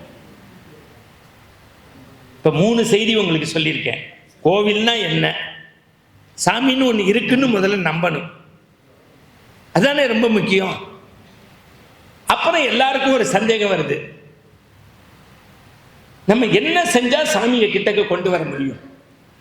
அதானே, சில பேர் கோவிலுக்கு கோடி செய்வான், சில பேர் லட்சத்தில் செய்வான், சில பேர் 500 போடுவான், சில பேர் 50 போடுவான், சில பேர் 5 ரூபா போடுவான், சில பேர் சூடம் கொளுத்துவான். ஒன்று மட்டும் சொல்கிறேன், உங்களுக்கு தெரிஞ்சுக்கங்க. கோடி கொடுத்து கும்பாபிஷேகம் பண்ணுறவனுக்கு என்ன புண்ணியம் உண்டோ, நம்ம சாப்பிட்ற தொன்னையை குப்பை தொட்டியில் போடுறவனுக்கு அதை விட புண்ணியம் உண்டு. நான் கூட சாருடைய காலேஜுக்கோ ஸ்கூலுக்கோ போனால் சொல்லுவேன், பிள்ளைங்க டீச்சருக்கும் பிரின்சிபலுக்கும் அட்மினிஸ்ட்ரேட்டிவ் ஆஃபீஸருக்கு மட்டும் வணக்கம் சொல்லக்கூடாது, அவங்க யூரின் போகிற டாய்லெட்டை சுத்தப்படுத்துகிற ஆயாமாவுக்கும் வணக்கம் சொல்லணும். அதுதான் வேல்யூ சிஸ்டம்னு பேர். எல்லாரும் அவங்கவுங்க வேலையில் இல்லை, அவங்களுடைய எண்ணத்தை பொறுத்து இருக்கு. இப்போ நமக்கு ஒரே ஒரு சந்தேகம் வரும், எல்லாம் சரி சார், சாமி யாருக்கிட்ட வருவார், சாமி யாரை ரொம்ப கூப்பிடுவார், எல்லாருக்கும் அந்த ஒரு சிக்கல் வரும்ல. வாரியார்கிட்ட போய் கேட்டேன், இந்த புஸ்தகம் மாதிரி ஒரு 3 புஸ்தகம் இருக்குங்க. நான் அடிக்கடி சொல்கிற வார்த்தை தான், இந்த பிள்ளைங்களுக்காக தான் புஸ்தகத்தை காமிச்சு பேசுகிறேன். ஏன்னா எங்கள் கிளவி அமெரிக்காவில் கொலம்பஸ் யூனிவர்சிட்டியில் MBA படிக்கலை, பிஸ்பிலானிக்கு போகல. ஆனால் எனக்கு படிப்பை சொல்லி கொடுத்தது எங்கள் பாட்டி தான். இந்த மாதிரி வாச படிக்கட்டில் உட்காந்துருப்பா. 6 மணி ஆச்சுன்னா விளக்கு வச்சோன்னா வீட்டுக்கு வரலன்னா இப்பயும் சொல்கிறேன், ஆன்மீக வழிபாட்டில் நீங்கள் விளக்கு வச்சுட்டா வீட்டில் கொல்லை பக்கம் கதவை சாத்தணும், வாச பக்கம் திறந்து வைக்கணும். ஏன்னா மகாலட்சுமி உள்ளே வர்ற நேரம்பா. முடியை விரிச்சு போட்டுக்க கூடாதும்பாங்க, அமங்கலை சொல்லக்கூடாதும்பாங்க. இன்னைக்கு பார்க்குறேன் மெட்ராஸில் ஒரு அம்மா முடியை போட்டு வேகமாக வண்டி ஓட்டுது. அம்மா என்னம்மா அப்படின்னு, லேட்டாக போனால் மேனேஜர் பின்னிடுவாருங்குது. இது புரிஞ்சாதான் சிரிக்க முடியும். இன்னைக்கு எவ வீட்டுக்குள்ளே போனாலாவது 6 மணி ஆச்சுன்னா நீங்கள் சத்தியமாக சொல்லுங்கள், தமிழ்நாட்டில் 20 வருஷமாக நான் பார்க்குறேன், 6:30 ஆச்சுன்னா கொல்லை பக்கம் கதவை அடித்து ஜன்னலை அடித்து லைட்டை ஆஃப் பண்ணி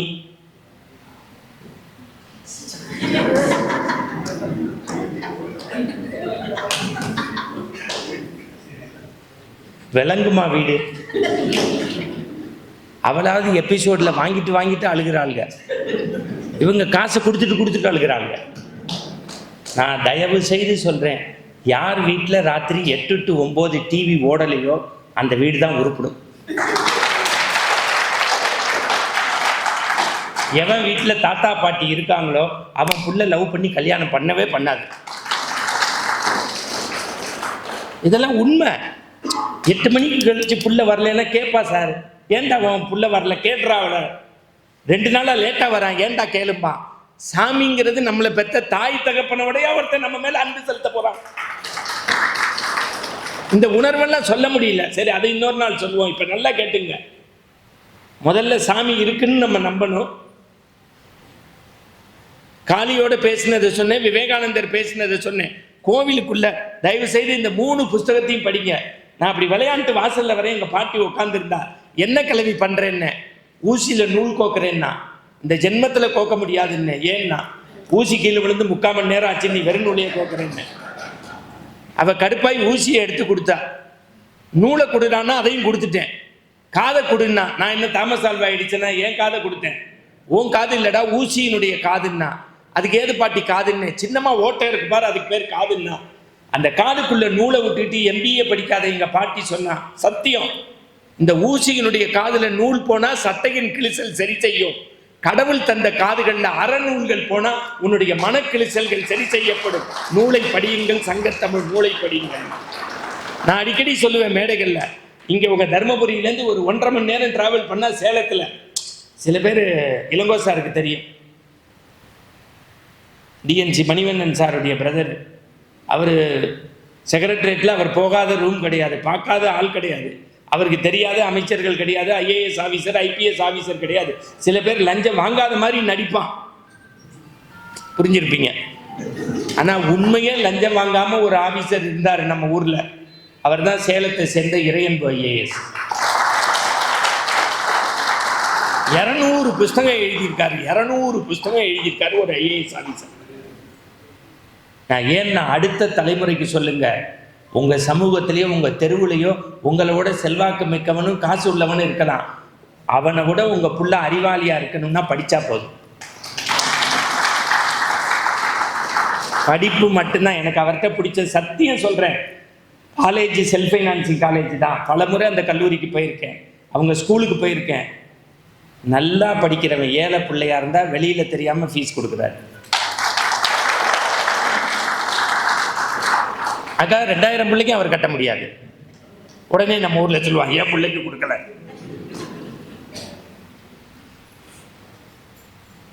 நான் உண்மையிலுமே சொல்றேன் சார், கேந்திர வித்யாலயா ஸ்கூல்ல பிள்ளைய சேர்க்கிறான். அம்மாவும் அப்பாவும் அரசு உத்தியோகத்துல இருந்து கை நிறைய சம்பாதிச்சா கூட ஹவுஸ் கீப்பிங் பண்ற ஆயாமாக்கு 5 ரூபா கொடுக்கறதுக்கு யோசிக்க.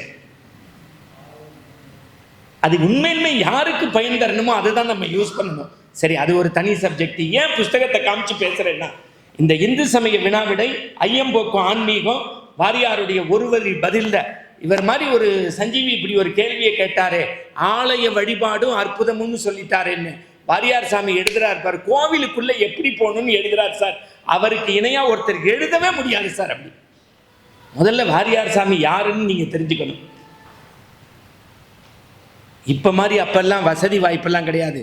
1960, 70கள்னா இந்த மாதிரி வெள்ளை வேட்டியை 2 பக்கமும் குச்சி வச்சு ப்ரொஜெக்டர் வச்சு சினிமா ஓட்டுவாங்க. 5 நாள் ஓட்டுவாங்க. 6வது நாள் சாமியோடைய பேச்சு இருக்கும். சாமி ஒரு நாள் கந்த சஷ்டிக்கு ராமநாதபுரத்துக்கு பேச போறாரு. 6 நாள் திருவிழா முடிஞ்சு 7வது நாள் திருக்கல்யாணம். சாமியோடைய பேச்சு. சாமி எப்படி ஆரம்பிப்பார் தெரியுமா? பாலும் தெளிதேனும் பாகும் பருப்பும் இவை நாளும் கடந்துனக்கு நான் தருவேன் கோலம் செய் துங்க கரிமுகத்து தூமணிய நீ எனக்கு சங்கத்தமிழ் ஒன்றும் தான். உலகத்திலேயே வினை தீர்க்கக்கூடிய விநாயகர், அவனுடைய தம்பி முருகப்பெருமான். முருகப்பெருமானை எல்லாரும் கூப்பிடுங்க. நான் எல்லாரும் சொல்றேன், சொல்லுங்க சேர்ந்து, வெற்றிவேல் முருகனுக்கு அப்படின்னு அவர் சொல்லுவார்னு சொன்னேன். இவ்வளவு விழிப்போட இருக்கீங்களே, விட்டா மதுரைக்கு அப்புறம் இங்கே ஒரு முருக மாநாடு நடத்தணும் போல இருக்க.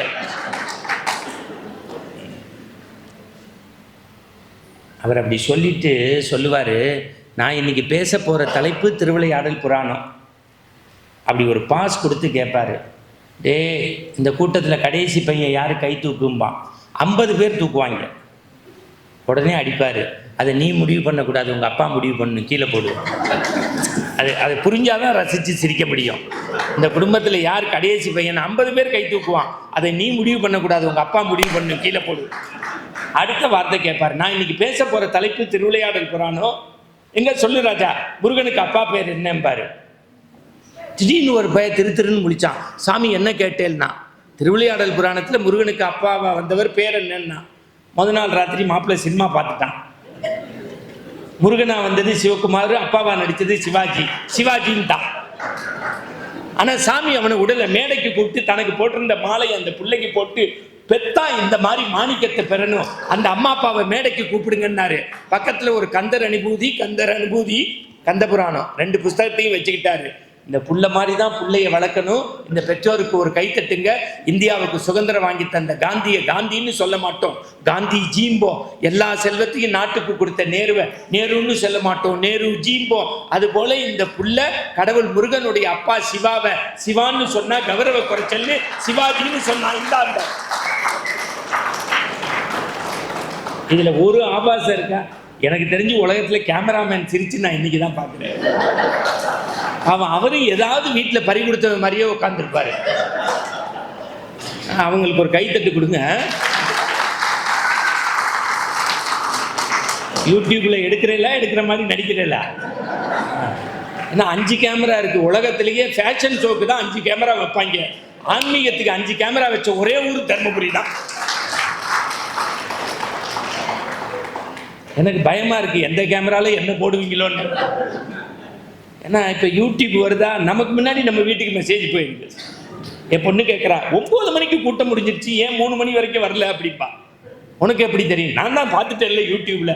நமக்கு முன்னாடி செய்திகளை கொண்டு போய் சரியாக சேர்த்து குடும்பத்தில் டைவர்ஸ் நோட்டீஸ் வாங்க வைக்கக்கூடிய ஒரே தொலைக்காட்சி தமிழ்நாட்டு யூடியூப்.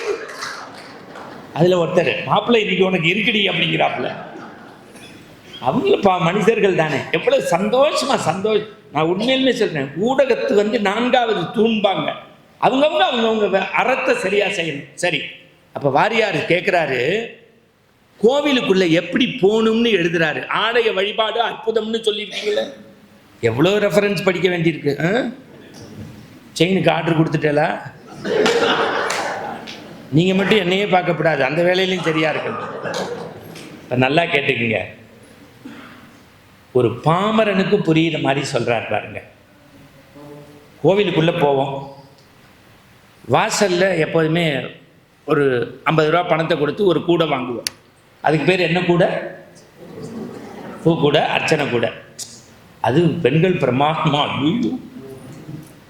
அது தேங்காவை செலக்ட் பண்ணும்போது சட்னிக்கு யூஸ் ஆகிற மாதிரியே பார்த்து ஆமாம் சார், பிரதோஷத்துக்கு சத்தியமாக சொல்கிறேன், நல்லா மயிலாப்பூரில் மாதம் போகிறேன், நான் பதறிடுறேன். ஒரு அம்மா சொல்லுது, நமச்சிவாய வாழ்க, நாதன் தாழ் வாழ்க, இமைப்பொழுதும் என் நெஞ்சில் நீங்காதான் தாழ் வாழ்க, கோகலி ஆண்ட குருமனிதன் தான் வாழ்க, உலகநாமன் வந்து ஓதற்கரியவன் நிலவுலாவிய நீர்வெளி வெளிய நலகில் சோதிய நம்பளத்தாடுவான் மலச்சிலம்படி வாழ்த்து வணங்குவோம். வானாகி மண்ணாகி வடியாகி ஒடியாகி ஊனாகி உயிராகி உண்மைமாய் இன்மைமாய் கோணாகி ஆனு தென்றவரை கூத்தாட்டு வானாகி நின்றாரே சொல்லி எனக்கு 12ஆம் திருமுறையெல்லாம் அப்படியே நடுக்குது. ஆனால் மாமிகிட்ட கேட்டேன் ஒரு நாள், சாமி இங்கே இருக்கு, நீ ஏன் மாமி அங்கே பார்க்குறேன்னு. மாமா வாங்கி கொடுத்த செருப்பு அங்கே தாண்டா இருக்குங்க. அதில் பக்கத்து மாமி தெரியுது, இது தெரிஞ்சுதான்னா நான் பையில போட்டு கையிலேயே எடுத்துட்டு வந்துடுறேன். கோவிலுக்குள்ள எதுக்கு போறோம்? பற்ற துறக்கிறதுக்கு. எவனாவது மனசாட்சியோட சொல்லுங்க, இந்த 600 பேர் கோவிலுக்குள்ள போகும்போது வலது கால் செருப்பை ஒரு பக்கம் விடுறீங்க, இடது கால் செருப்பை ஒரு பக்கம் விடுறீங்க. ஏன்? பக்கத்தில் இருக்க சஞ்சீவி எடுத்துப்பாரு, ஏன்னா அவர் உங்க செருப்பு நம்பி தானே வாழ்றாரு. பற்ற விட முடியல நம்மளால. சார், தேங்காய் மூடி ஐயர் மாற்றி கொடுத்துட்டா ஒரு லேடி அன்னைக்கு சொல்லுது, கடவுள் தான் உனக்கெல்லாம் கூலி கொடுக்கணும். அப்புறம் எப்படியா சார், நீங்க இது ஆடி மாசம் தானே, நான் சொல்றது தர்மபுரிக்கு அந்த பக்கம், ஏன்னா நான் நல்லபடியாக ஊருக்கு போனேன், எனக்கு வந்ததுலேருந்தே பயமா இருக்கு. இந்த விளக்கு பூஜைன்னு ஒன்று வைப்பாங்க எங்க ஊர்ல எல்லாம். ஐயோ, பெண்கள் மாதிரி சத்தியமா முடியாதுங்க. அன்னைக்கு தாங்க பெரிய பட்டு புடவையா கட்டிப்பாங்க, அந்த செயின் இப்படி போட்டுருவாங்க. எங்க சாமி கும்பிட்றதுக்கு கீழே ஜமக்காலம் இருக்கும். நம்மால பாவம் இந்த திருவிழாவில் காணாம போன மாதிரியே வெளியில நிற்பான். ஒரு 1000 லேடிஸையும் உள்ள விட்டுருவாங்க. விளக்கு இருக்கும், பக்கத்தில் வெத்தலை இருக்கும், குங்குமம் இருக்கும். சாமி சத்தியமா இது நடக்குதா இல்லையான்னு பாருங்க. சிவாச்சாரியார் சொல்லுவார், எல்லாரும் குங்குமத்தை எடுத்துக்கோங்க, இந்த விரல்ல சிவாய நம, சிவசக்தியே நம, இச்சாசக்தியே நம, சொர்ண ரூபினி. ஏண்டி, போன வருஷம் 1000 ரூபா கொடுத்தோம்ல, சிவாய நம சிவசக்தி இளவு எடுத்தவனுங்க தெரியுமா உனக்கு? சிவாய நம சிவசக்தியே நம.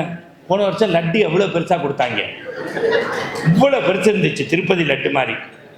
இந்த வருஷம் பொருளாளர் நோண்டி நோண்டி ஐயர் குடுமி மாதிரி இத்தனை உண்டா வச்சிருக்கான். சிவாய நம சிவசக்தியே நம இச்சாசக்தியே நம. போன தடவை என்ன டப்பா தெரியுமா? சில்வர் டப்பா. சிவாய நம இந்த தடவை பிளாஸ்டிக் டப்பா. இவெல்லாம் யார் கேள்வி கேட்கறது? சிவாய நம சிவசக்தியே நம இச்சாசக்தியே நம.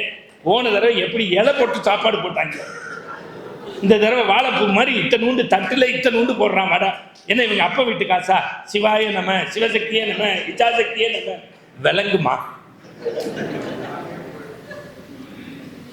நம்ம மனசு ஒன்ற மாட்டேங்குது. ஆனால் என் மனைவியெல்லாம் நான் குறையே சொல்ல மாட்டேன்.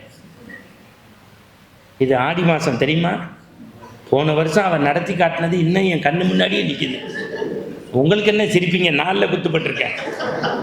திடீர்னு காலைல ஒரு நாள் வாணியம்பாடிக்கிட்ட கூட்டம்லாம் முடிச்சுட்டு 5:30 மணிக்கு போய் நிற்கிறேன். தலையில் தண்ணி ஊற்றுங்க மாமா, தலையில் தண்ணி ஊற்றுங்க மாமான்னா. எதுக்கடி 5 மணிக்கு தண்ணி ஊற்றுற சொல்கிறான்னு ஊற்றிட்டு வந்து ஒரு மஞ்சள் வேட்டியை கொடுத்துட்டான். எதுக்குமான்னே? இல்லை நம்ம ஊரில் திருவிழா, அதுக்கு என்னன்னு.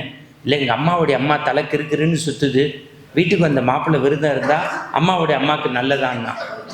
நான் சொன்னேன், உங்கள் அம்மாவே 83, அந்த அம்மா 103, அது வேகமாக போகிறதுக்கு வேணால் நான் விரதம் இருக்கேன் அப்படின்னு. நீ நியாயம்தானே? சத்தியமாக சொல்கிறேன், அவள் போவான்னு நினச்சி நான் 30 கூட்டம் கேன்சல் பண்ணியிருக்கேன். இப்போதான் அந்த அம்மாவுக்கு புரியுது. சரி, வேட்டியை வாங்கி கட்டிட்டேன். அடுத்து கடைசியாக கேட்டேன், காப்பி குடுறீன்னு. இந்த பெண்கள் காப்பி ஆற்றும் போதே கலக்கிடுவாங்க தெரியுமா? ஏங்க ஏங்க அப்படின்னா முடிஞ்சு போச்சுன்னு அர்த்தம். அன்றைக்கி ஏதோ பெரிய 7:30 கூட்ட போகிறாள்கன்னு அர்த்தம். என்னடி ஏங்கன்னு, இல்லை கடைசி நாள் உங்களுக்கு அளவு குத்துறேன்னு வேண்டியிருக்கேன்னா. இது எதுக்குடின்னு, இல்லை தம்பிக்கு நல்ல ஒரு வேலை கிடைக்கும், அதுக்கு நான் எதுக்குடின்னு, இல்லை மாமா குத்தினா மச்சினனுக்கு வேலை கிடைக்குமான்னா. வேறு எதுவும் வேண்டியிருக்கியான்னு, இல்லை மாமா கடைசி நாள் நெருப்பு சட்டி நீங்கள் தூக்குறதா வேண்டியிருக்கேன் அப்படின்னா. இது எதுக்குடின்னு, என் தங்கச்சிக்கு சரியாக வரன் அமைய மாட்டேங்குது, மாமா இருந்தீங்கன்னா மச்சினிச்சிக்கு வரன் கிடைச்சிருமான்னு.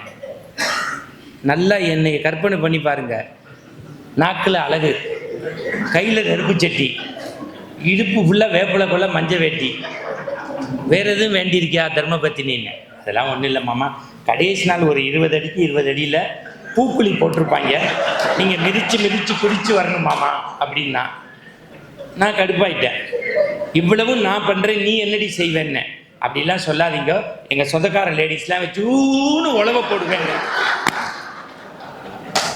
உங்களுக்கு என்ன கைத்தட்டி நல்லா குப்புறப்படுத்தி சிரிப்பீங்க, நான் தான் பட்டினத்தார் மாதிரி நிற்கிறேன். பக்திங்கிறது இங்கேருந்து வரணும். வாரியார் சாமி எழுதுறாரு பாருங்க, 20 ரூபா கொடுத்து அர்ச்சனை கூட வாங்குறோம். எத்தனை ரூபா? 20 ரூபா. இதை விட ஒரு பாமரனுக்கு புரியுற மாதிரி யாராலையும் எழுத முடியாது. அந்த கூட வாசல்லேருந்து கற்ப கிரகத்துக்கு போறதுக்கு 10-15 நிமிஷம் தான். தேங்காய் சொன்னிச்சான், இந்த கூடையிலேயே 15 ரூபா நான் தான், எனக்கு தான் மரியாதை ஜாஸ்தின்னுச்சான். வாழைப்பழம் கழுக்குன்னு சிரிச்சிச்சான், ஏ லூசு நீ வாயை மூடு, நான் இல்லைன்னா சிவாச்சாரியார் உன்னை உள்ளேயே சேர்க்க மாட்டார், நான் இருந்தால் தான் நேவேத்தியம் பண்ணுவார், நீ வாயை மூடு, நான் 2 ரூபான்னுச்சான். பக்கத்தில் வெத்தலை பாக்கு சிரிச்சிச்சான், ஏ லூசு நான் இருந்தால் தான் ஐயர் உன்னை உள்ளே கூப்பிட்டு மந்திரம் சொல்லிட்டு ஓம்பூர் பவிஷ தச்சவதர்வரண்யம் பற்போ தேவஸ்தே தீமிகிதியோ யோன பிரஜோதையால் திவ்ய நைவேத்திய பிரசாதம் நமோ நமக சமர்ப்பயாமின்னு பண்ணுவார், நீ வாயை மூடுன்னுச்சான். இந்த 3க்கு சண்டை வந்திருக்கு, உள்ளே போயிட்டாங்க. பேர் என்ன சொல்லுங்க மாமா, உங்கள் பேர் என்ன சொல்லுங்க. சஞ்சீவி. நட்சத்திரம் என்ன? மிருகசீரிஷம். ராசி என்ன? ரிஷபராசி. மந்திரம் சொல்லி முடிச்சுட்டு பக்கத்தில் இருக்க தேங்காவை தண்ணியில் நினச்சி ஒரு கல் இருந்துச்சு, மொட்டேர்னு அடித்தார், தேங்காய் 2ஆ போச்சு. வாழைப்பழம் கழுக்குன்னு சிரிச்சிச்சான். 15 ரூபான்னு பெருமை பீத்திக்கிட்ட, மண்டையை உடைச்சிட்டாங்களேன்னுச்சான். கோவிலுக்கு போனால் இந்த லேடிஸ் எப்போதுமே குழந்தைங்களை கூட்டி போகும்போதே கரெக்டாக சொல்லுவாங்க வீட்டில், இந்த பாரு நான் கோவிலுக்கு போகிறேன், சாமி கும்பிட்டு வம்பு பேசிட்டு வர்றதுக்கு 2 மணி நேரம் ஆகும். இல்லை நான் சொல்கிறது எங்கள் வீட்டில். அங்கே வந்து என்ன வேணுமோ வீட்லேயே தின்னுட்டு வா, அங்கே வந்து பசிங்காத. இந்த பயல்களும் சும்மா இருப்பாங்க. கல்யாண வீட்டில் அம்மா சோத்தில் கை வைக்கும், அம்மா ஆய் வருதும்மா. கோவிலுக்கு போய் சாமி கும்பிடும்போது அம்மா பசிக்குதும்மா. ஆனால் அதை பொறுத்துக்கிட்டு செய்கிறவ ஒருத்தி தான், அவள் தான் அம்மா. நீங்கள் இதெல்லாம் ஹியூமன் சைக்காலஜி, வேறு எவனாலையும் அது செய்ய முடியாது. அப்போ கூட கொஞ்சம் இக்னோர் பண்ணிடுவான், அம்மா அதை செய்ய மாட்டான். இவன் கோவிலுக்குள்ள சரின்னு வந்தவன் அர்ச்சனை முடியுதோ இல்லையா, அம்மா பச்சிக்குதுன்னா நம்ம ஊரில் சொல்லி வச்சிருக்கான், குழந்தையும் தெய்வமும் ஒன்று. சிவாச்சாரியார் பார்த்துட்டாரு, நேராக வாசல் பக்கம் வந்தாரு. அந்த பழம் அர்ச்சனை முடிஞ்சோன்னு தோலை உரிச்சு குழந்தைகிட்ட கொடுத்தாரு. அவன் உள்ள போட்டான். இப்போ தேங்காய் சொன்னிச்சான், என்னையாவது மண்டையை உடைச்சாங்க, ஒன்று தோலையை உரிச்சுட்டாங்க. இப்போ மாதிரி சிசிடிவிலாம் கிடையாது. அப்போ ஒரு 100 வருஷத்துக்கு முன்னாடி கோவிலை பெருக்கி கோலம் போடுற அந்த அம்மா என்ன பண்ணுனா, எப்போ பார்த்தாலும் வெத்தலை பாக்கு தான் போட்டுக்கும். இந்த ஐயர் என்ன பண்ணுவார், வர்ற வெத்தலை பாக்கெல்லாம் சேர்த்து வச்சு அர்ச்சனை முடிஞ்சோன்னே, இந்தா வாமா அங்கம்மா போட்டுக்கோன்னு அதை வாங்கி உள்ள தள்ளிருச்சு. இப்போ வாழைப்பழம் சொல்லிச்சான், என்னையாவது தோலை உரிச்சாங்க, நீ ஆளே போயிட்ட. இப்போ திடீர்னு 3 பேரும் கூட்டணி வச்சுட்டாங்க. ஏன்னா இப்போ யாரோட கூட்டணி வைப்பான்னு எவனுக்குமே தெரியல. ராத்திரி அந்த கட்சியிலேங்கிறான், காலையில் இந்த கட்சியிலேங்கிறான், அப்புறம் நான் கூட்டினா செல்லாதுங்கிறான், அப்புறம் நான் கூட்டினது செல்லுங்கிறான். இல்லை நான் சொல்றதெல்லாம் வாரியார் சாமி பற்றி. அப்புறம் ஒருத்தன் நீ கூப்பிடல, நான் வெளியில போறேங்கிறான், அப்புறம் நாங்கள் கூப்பிடுறோங்கிறான். நான் சொல்றதெல்லாம் வாரியார் பற்றி. இப்போ மணிவண்ணன் சொல்றாரு, முடிஞ்ச வரைக்கும் உன்னால 7:30 கூட்டிட்ட. எப்படி மக்கள், நான் சத்தியம் சொல்கிறேங்க, கிட்டத்தட்ட 8:45 ஆச்சு. 7 மணிக்கு உள்ளே வந்தோம். 1.25 மணி நேரம் ஆகிருக்கு. நான் அண்மையில் சினிமாவில் நடிக்கிறேன், படம் ஓடலை. அது அந்த அம்மாவுக்கு அப்படியே சினிமாவில் நடிக்கிறேன்னு பயந்து பெதறிட்டாங்க. லூசு பையில நீ எல்லாம் நடிச்சு ஒரு 400 கோடி ரூபா போட்டு எடுத்தாங்க. ஜப்பான்னு படம். நம்ம சூர்யாவோட தம்பி கார்த்தியோட அந்த கதை வசனத்துக்கு கொஞ்சம் ஹெல்ப் பண்ணேன். 5 சீனில் தான் நடித்தேன். கை நிறைய காசு கொடுத்தாங்க. நல்லா ஆப்பிள் ஜூஸ்லாம் குடிச்சு, கொடையெல்லாம் பிடிச்சி, கேரவேன்லாம் கொடுத்து எல்லாம் பண்ணாங்க. படம் ஓடல். அந்த அம்மா சொல்லு, நீ எல்லாம் நடித்தா விளங்குமா சார்? மோசமான சினிமா எடுக்கிறதுக்கு சாருக்கு தெரியும் 400 கோடி தேவை. 1.25 மணி நேரம். 7 மணி 8:45. இங்கே இளையராஜா இல்லை, ஏஆர் ரஹ்மான் இல்லை, மியூசிக் இல்லை, கண்ணாடி உடைக்கல, ஐ லவ் யூன்னு 50 பேர் வரல.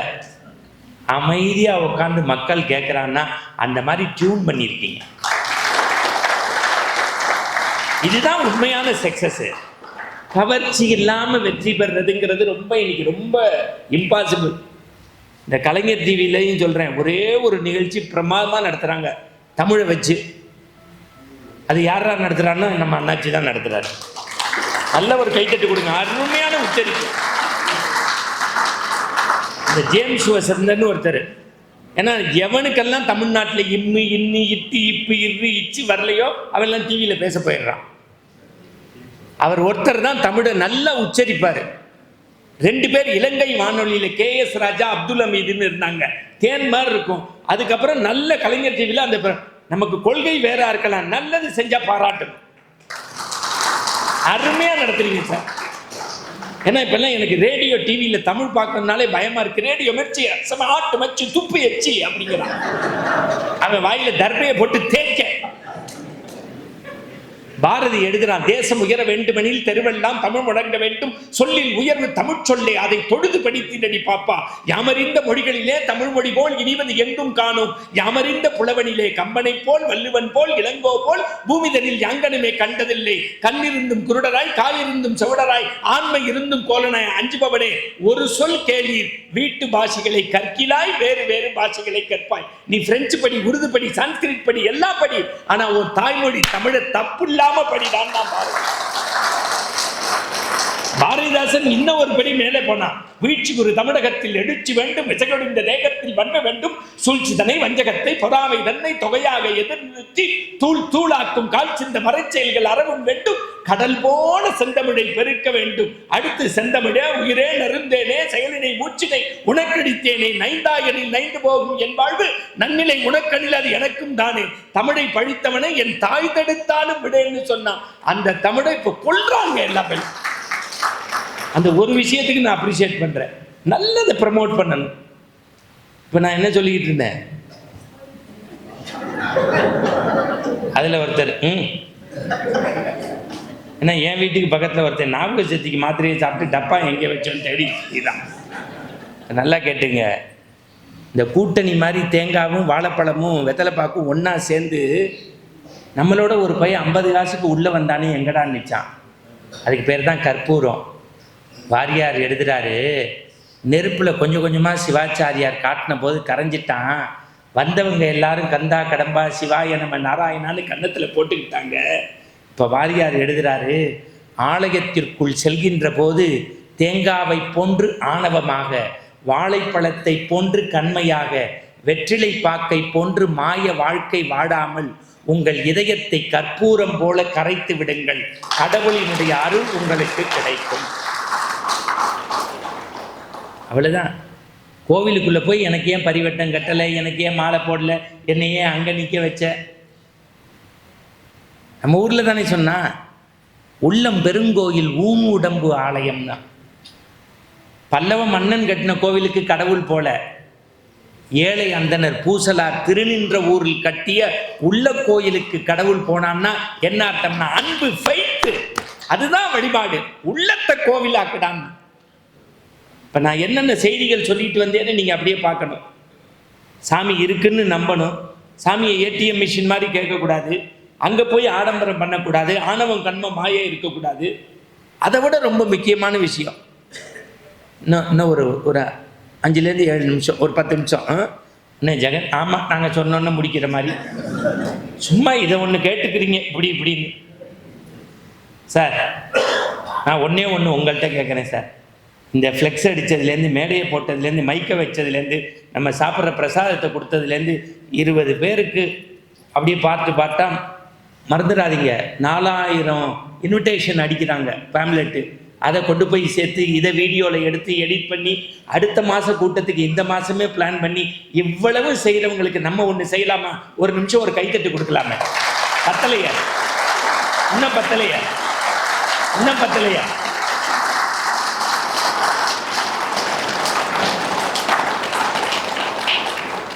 இதுதான் சார் தேசிய விருதோட பெருசு. ஏன்னா தேசிய விருது கூட ஆள் இருந்தால் வாங்கிடலாம் அப்படின்னு ஊர்வசி சொல்றான், நான் சொல்லல. இன்னைக்கு அதுவா வருது, நான் ஒன்றும் பண்ண முடியாது. நம்ம சொன்னோன்னு கேட்கறதுக்கு நீங்க என்னதான் அன்பு இருந்தா தான் வரும் கைத்திட்டு. இன்னைக்கு அரசியல் கட்சி மாநாடு நடத்துறதுக்கு ஆள் சேர்க்கிறான். ஆன்மீக கூட்டத்துக்கு தன்னால இத்தனை பேர் வராங்கன்னா அந்த ஒரு விஷயத்துக்கு உங்க திருவடியை வணங்குறேன். நான் ஒன்றும் அரசியல்வாதி இல்லை, நீங்கள் ஒன்றும் உங்களை இம்ப்ரெஸ் பண்ணி எனக்கு ஒன்றும் ஆக போகிறதில்ல. ஆனால் நல்லது செய்கிறவங்களை பாராட்டாமல் இருக்கிறதே நம்ம ஊரில் சாபக்கேடு. இந்த 3 யங்ஸ்டர் நீங்கள் நினச்சி பாருங்க. சவுந்தரபாண்டியெல்லாம் அவர் ஒய்ஃபை கண்ணு முன்னாடி கொஞ்சம் நினச்சி பாருங்க. பிள்ளையெல்லாம் கேட்குதா, இந்த மாமா யாருப்பா அடிக்கடி நம்ம வீட்டுக்கு வந்துட்டு போகிறாரு சார். அவங்களுக்கும் குடும்பம் இருக்குது, குட்டி இருக்குது, குழந்தை இருக்குது. அதை விட்டுட்டு ஒரு 500 பேர் நல்லா கேட்கணும்னு செய்கிறாங்கல்ல, அதுதான் சார். ரைட். இப்போ படிப்படியாக பேசிக்கிட்டே போகிறோம். நான் இன்னொன்று சொல்கிறேன். அடுத்த வெள்ளிக்கிழமை சனி ஞாயிறு கோகுலாஷ்டமி, சனிக்கிழமை. ராஜாஜி எழுதினார். ராஜாஜின்னு ஒருத்தர் இருந்தார், தெரியும்ல? ஏன்னா இவங்கெல்லாம் சொல்லிடணும். இப்போ சுதந்திர தினத்துக்கு கூட ஸ்ரேயா பேட்டி, சிம்ரன், நயன்தாராலாம் வருவாங்க நம்ம வீட்டு டிவியில். ஏன்னா அவங்கெல்லாம் உப்பு சத்தியாகிரகத்தில் பார்ட்டிசிபேட் பண்ணாங்க, வஉசியோட செக்கிழுத்தாங்க. அண்ணா சார் அவங்கள சொல்லி தப்பு இல்லை சார். சுதந்திர தினத்துக்கு அவங்க தானே ட்ரெஸ் இல்லாமல் சுதந்திரமாக நடிக்கிறாங்க, அதனால கூட்டி வந்து பேட்டியை போட்டுடுறாங்க. சொத்தை விற்று சுதேசிய கப்பல் நடத்தினார் வாவு சிதம்பரம் பிள்ளை. ஜெயிலேருந்து போகும்போது 4 பேர் தான் போய் நின்னான் கூப்பிடுறதுக்கு. அடுத்த வேளை சோத்துக்கு வறுமை பாரதி, எத்தனை கோடி இன்பம் வைத்தா எங்கள் இறைவான்னா. அரிசியை கொத்தினா காக்கை குருவி எங்கள் ஜாதி, அந்த கடலும் மலையும் எங்கள் கூட்டம், நோக்க நோக்க களியாட்டம்னு எழுதினான். ஆனா நம்ம ஊர் மாதிரி நன்றியுடைய வஉசியை கடைசியில் மண்ணெண்ணெய் விற்க வைத்தோம். அதெல்லாம் நினைச்சு பார்த்தாலே நல்லா தெரிஞ்சுக்கங்க. அருள் கூர்ந்து உங்கள்கிட்ட சொல்கிறேன், ஆன்மீகம் ஆலய வழிபாடுன்னா அவன் வேலையை செஞ்சாலே ஆன்மீகம்தான். ராஜாஜி எழுதுறாரு, கிணத்துல கிடைக்கிறதும் தண்ணி, குளத்துல கிடைக்கிறதும் தண்ணி, ஆற்றுல கிடைக்கிறதும் தண்ணி. அவர் எழுதுகிற வார்த்தை, கிணத்துல கிடைக்கிறது தண்ணி, குளத்துல கிடைக்கிறது தண்ணி, ஆற்றுல கிடைக்கிறது தண்ணி, கங்கையில் கிடைக்கிறது தண்ணி. இந்த தண்ணி தாகத்தை போக்கும், அந்த தண்ணி பாவத்தை போக்கும். அடுத்த வரி எழுதுறாரு, பிற புத்தகங்கள் உங்களுக்கு பசியை போக்கும், ராமாயணமும் பாரதமும் உங்கள் வாழ்க்கையினுடைய துன்பத்தை போக்கும்னு எழுதுறாரு. அந்த மகாபாரதத்துக்கு முன்னுரை எழுதின ராஜாஜி சொல்றாரு, இந்த ஊர்ல நான் முதலமைச்சரா இருந்ததை விட மக்களுக்கு ஒரு நல்லது செஞ்சேன்னா சக்கரவர்த்தி திருமகள் எழுதினது தாங்கிறாரு. நம்ம என்னைக்கு படிச்சவனை கொண்டாடணும். நான் இன்னைக்கு சொல்றேன், ஆன்மீக உலகத்துல நீங்க வாரியார் மாதிரி, ஆசாங்கியா மாதிரி, அவ்வை நடராஜன் மாதிரி, நம்முடைய சோசோமி சுந்தரம் மாதிரி நல்லவர்களை கொண்டாடணும். நான் கூட அடிக்கடி இவங்கள்ட்ட சொல்லுவேன், பிரபலமானவர்கள்னு இந்த மேடைக்கு யாரையும் கூப்பிட்றாதீங்க, ஒழுக்கமானவர்களை மட்டும் இந்த மேடைக்கு கூப்பிடுங்க. பிரபலம் வேற, அறம் சார்ந்து வாழ்றது வேற. அவருக்கு இனிமே யாரும் வந்து ஒரு பப்ளிசிட்டியும் ஆக போறது இல்லை. ஆனா பண்புடையவர்கள் இங்க வந்தாங்கன்னா இதனுடைய தரம் மேல மேல போகும். ரெண்டுக்கு வித்தியாசம் இருக்கு. ஏன் இன்னைக்கு எம்எஸ்எம்மாவை கொண்டாடுறோம்னா, கடைசி வரைக்கும் ராயல்ட்டியை திருப்பதியிலேருந்து வாங்கலை. எல்லாரும் தான் கர்நாடகத்தில் பாடுறான், பேசுகிறபடி வாழ்னாங்க. அவர் எழுதுறாரு, ஒன்றும் செய்ய வேண்டாம், அவன் வேலையை செஞ்சாலே ஆன்மீகம் தான்னாரு. ஆனால் நான் சொன்னேன், தர்மபுரியில் போய் இப்படி சொன்னால் ஏற்றுக்க மாட்டாங்க. கோகுலாஷ்டமி வரப்போகுது, கரெக்டாக 5 நிமிஷத்தில். அதில் ஒரு அம்மா கிளிப்ப, சார் ஒரே வார்த்தையில் சொல்கிறேன், நான் நல்லா பேசினேன்னு சொல்ல மாட்டேன், நீங்கள் நல்லா கேட்கறதுனால என்னால் பேச முடியும். ஒருத்தர் அசையலை சார். அதுதான் ஒரு நிகழ்ச்சியினுடைய வெற்றி.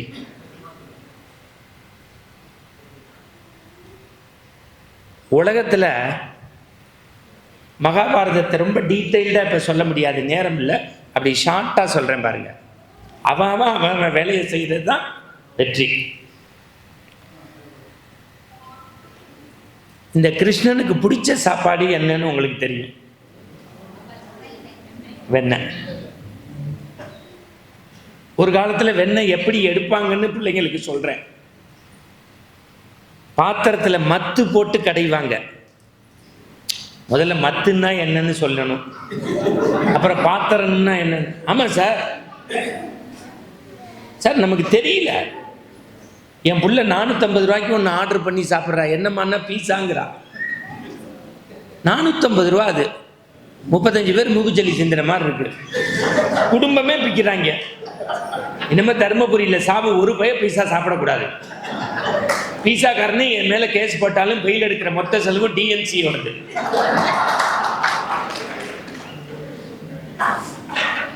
சார் என் வீட்டிலேருந்து ஒருத்தன் வரான், என்ன பண்ணேன், ஆர்டர் பண்ணாங்க, 50 ரூபா கூட கொடுத்து அவனே வாய் தொடச்சி எல்லா வேலையும் முடிச்சிடுவான் போல. கேட்டா ஸ்விக்கி பாய்ஸ் அப்படிங்கிறான். முன்னாடி குக் பண்ணி சாப்பிட்டோம், இப்போ எல்லாம் புக் பண்ணி சாப்பிட்றோம். நல்லா தெரிஞ்சுக்கங்க. ஒரு காலத்தில் ரெஸ்டாரண்ட் போகணும்னா 1 மாதம் நம்ம மென்டலாக ப்ரிப்பேர் ஆகும். இன்றைக்கி குடும்பத்தோடு போகிறோம், சாப்பிட போகிறோம். இன்றைக்கி அப்படி இல்லை. நினச்சா ரெஸ்டாரண்ட்னால மெட்ராஸ்ல எல்லாம் புருஷன் ரெஸ்டாரண்ட் வெள்ளிக்கிழமை நைட்டு கொண்டு போகலன்னா நேராக கோர்ட்டுக்கு கொண்டு போயிடுறாங்க. ஜட்ஜி கேட்குறாரு, ஏமா அவர் சொல்கிறத கேட்கக்கூடாதுன்னு.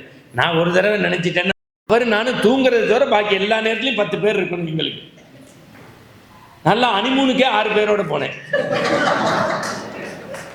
அப்புறம் என் மனைவி சொல்லிட்டா, இல்லை நீ ஃப்ரெண்ட்ஸோடையே கொண்டாடு. அது அது ஒன்று சொல்லட்டுமா, உங்கள் உடம்புல சட்டை சரிஞ்சிருந்ததுன்னா ஒரு பொண்ணை பார்த்து ஆம்பளை அதை சரி பண்ணுன்னு சொன்னான்னா அவன் காதலன்னு அர்த்தம். சரிஞ்சிருக்க சட்டையை சரி பண்ணி விட்டான்னா அவன் தான் நண்பன்னு அர்த்தம். என்னை கேட்டால் எல்லாத்தையும் விட ஒரு படி உயர்ந்தது நட்பு. கற்ப காட்டில் நட்பு ரொம்ப பெருசுன்னு நான் நினைப்பேன். ஏன்னா நீங்கள் நல்லா இருந்துட்டீங்கன்னா கொஞ்சம் சொந்தக்காரன் சாப்பிட மாட்டான் 3 நாளைக்கு. நீங்கள் நல்லா இருந்து துன்பம்னா கை கொடுக்குறவன் நண்பன் தான் கொடுப்பான். நம்ம கிருஷ்ணனுக்கு எப்போதுமே எனக்கு அதனால தான் இந்த 2 பிரதர்ஸையும் நான் ரொம்ப வாழ்த்துறது என்ன தெரியுமா, சும்மா ராமாயணம் படிக்கிறது இல்லை, 2 பேரும் அந்த நட்போட அன்போட இருக்காங்க. அடுத்த தலைமுறையும் அப்படி இருக்கணும்.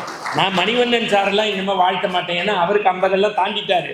அவர் மாதிரி அவர் பையனும் திட்டமிடுறாரு பாருங்க, அதுதான் சிறப்பு. சார் இந்த 3 பேருக்கும் அவர் கொடுக்குற மரியாதையை நான் பார்த்துருக்கேன், அவங்க மாப்பிள்ளையும் பார்த்துருக்கேன். அதுதான் நல்ல குடும்பம், பல்கலைக்கழகம். காசு எல்லா பேர்கிட்டையும் இருக்கு, ஒழுக்கமும் பண்பாடும் இருந்தால் நம்ம உயிரை கொடுக்கலாம். சரி, இப்போ விஷயத்துக்கு வரேன். அதில் ஒரு அம்மா, நீ தாண்டா வரணும், நாங்களே வரணும். கிருஷ்ணன் எங்கே போனாலும் வெண்ணெயை எடுத்து 4 ஃப்ரெண்ட்ஸுக்கு கொடுத்துருவான். அந்த உயிரை பணையம் வைக்கிறக்கூடிய யசோதைக்கு தான் தெரியாது எவ்வளோ கஷ்டம்னு. இன்னைக்கு பார்த்தா இந்த திருட்டு பையில கையும் களவுமா பிடிச்சிடுறேன்னு சொல்லி ஒரு பாத்திரத்தில் வெண்ணெயை, அப்பெல்லாம் ரெஃப்ரிஜிரேட்டர்னு கிடையாது, பாத்திரத்தில் தண்ணி அதில் வெண்ணெயை உருட்டி போட்டுருவாங்க. நல்ல வேலை.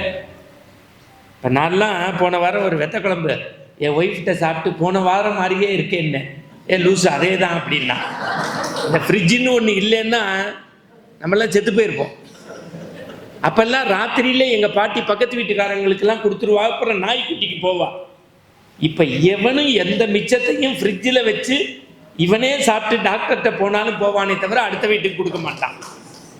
ஆனா மேடையில பேசுறது மட்டும் மனிதநேயம் அன்பில்லார் எல்லாம் தமக்குரியார் அன்புடையார் என்புக்குரிய பிறருக்கு என்பில் அதனை வெயில் போல காயுமே அன்பில் அதனை முட்டமாயில பிஸ்கட் வீட்டுக்குள்ளே போய் தின்றா வாசல்ல நின்றுக்கிட்டே இருக்கான்டா. என்னத்துக்கு இப்படி போலியா? என்னமோ இவன் பிஸ்கட்டை நம்பி தான் அவன் உயிர் வாழ போற மாதிரி பண்ணுவாங்க. அந்த வெண்ணெயை திருடி தின்னுறான்னு யசோதை என்ன பண்ணா, ஒரு பாத்திரத்துக்குள்ள போட்டு பாத்திரத்தை சுற்றி ஒரு கயிறை கட்டி, கயிறை கொண்டு வந்து கதவுடைய நுனியில கட்டி ஒரு மணியை கட்டிட்டா. ஏன் நம்மால் வருவான், வெண்ணெய் எடுப்பான், எடுத்தா பாத்திரம் அசையும், பாத்திரம் அசைஞ்சா கயிறு அசையும், கயிறு அசைச்சா மணி அடிக்கும், வந்து இவனை பிடிச்சிடலான்னு நினைச்சா. அதே மாதிரி நம்மால் வந்தான் ஒரு 8 ஃப்ரெண்ட்ஸை கூட்டிக்கிட்டு. எப்போதும் வைக்கிற இடத்துல வைக்கல, மச்சு மேல பரன்னு மாதிரி இருக்கும். பரன்னா தெரியல, அந்த ஒரு செல்ஃப் மாதிரி இருக்கும் 2 தூணுக்கு நடுவில் உரி மாதிரி அதை கட்டி, ஒரு கயத்தை கட்டி நுனியில கட்டி மணியை கட்டிட்டா. நம்மால் பாவம் கவனிக்கல, கடகடன்னு மேலே ஏறினா. ஏணியெல்லாம் கிடையாது, ஒருத்த மேல ஒருத்த மேல ஒருத்த மேல அப்படி ஏறி அப்படி கையை உட போனா எய்தாப்புல கயிறு தொங்கினுச்சு. ஆகா, அப்படி நுனியை பார்த்தா மணி. அவன் ஆனா ஜென்டில்மேன். மணிகிட்ட சொன்னான், இந்த கவர்மெண்ட்ல ஸ்கீம் போடுற மாதிரி எடுக்கிறதுல பாதி உனக்குன்னா. இல்லை சார், நான் ஆனால் இந்த ஊரில் ஒருத்தன் பேசி ஜெயிச்சிட்டான்னா ஐநா சபையிலே ஜெயிச்சேன்.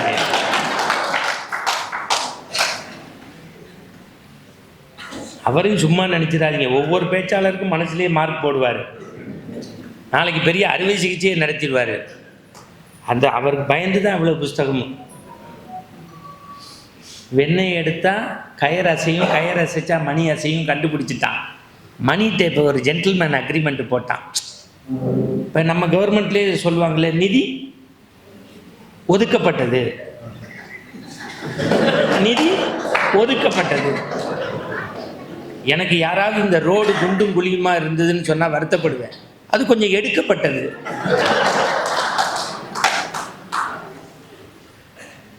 நான் சொல்றதெல்லாம் ஜப்பான் நாட்டில் ஹீரோஷிமா நாகாசாக்கி வாழ்ந்த இடத்துல. மணிகிட்ட சொன்னா, எடுக்கிற வெண்ணெயில பாதி உனக்கு கொடுத்துட்றேன், அடிக்காதேன்னா. மணி, நீ உலகத்தையே அளக்கிற பரம்பொருள்ரா, எடுத்து சாப்பிடு, அடிக்க மாட்டேன். வேண்டாம், உனக்கு 50 எனக்கு 50. No, are you sure? Confidence. யாரு? அமிதாப் பச்சனா மாறிடுச்சு மணி. பொன் பனைக்கா குரோர்பதி மாதிரி. அப்படியே சாப்பிடு. இவன் நம்மால் 7 பேரை உள்ள போட்டான், 8ஆவதா கையை எடுத்தான், எல்லாருக்கும் ஃப்ரெண்ட்ஸுக்கு கொடுத்தான். மணி அடிக்கல, மூக்கு கிட்ட கொண்டு போனா அடிக்கல, நாக்கில் போட்டான், கலகல கலகல மணி அடிச்சுட்டு அம்மா வந்து பிடிச்சிட்டான். திருட்டு பயல, இத்தனை நாள் நீ தானே வெண்ணெய் எடுத்து தின்ன, அம்மா அடிக்காத அடிக்காதன்னா. யசோதை அடிக்க வரும்போதெல்லாம் அடிக்காதேன்னு சொல்லக்கூடிய அழகு குழந்தை இந்த கண்ணன். அம்மா இப்ப ஆன்டிசிபேட் பெயில்லாம் கிடையாது, அரெஸ்ட் வாரண்ட் போட்டா, ஏன்னா கையும் கழுவமா பிடிச்சாச்சு. இப்ப ஒரே ஒரு வார்த்தை சொன்னா, ஒரு நிமிஷம் இரு, என்னை அரெஸ்ட் பண்ணு, நான் எடுத்தது உண்மை, நீ பிடிச்சது உண்மை. அந்த மணியை பார்த்து கேட்டான், மனுஷன் தான் என்னை ஏமாத்துறான், உன்கிட்ட கேட்டேன் இல்லடா எடுக்கிறதுல பாதி தரேன்னு. அப்ப வேண்டாம் வேண்டான்னு மண்டையாட்டிட்டு ஏண்டா மாத்தினா. அதுக்கு மணி பேசினதா எழுதுவாங்க. நீ 7 பேருக்கு கொடுத்திய, அப்ப அடிச்சேன்னா அடிக்கல. நீ மூக்கு கிட்ட கொண்டு போன போது அடிச்சேன்னா அடிக்கல.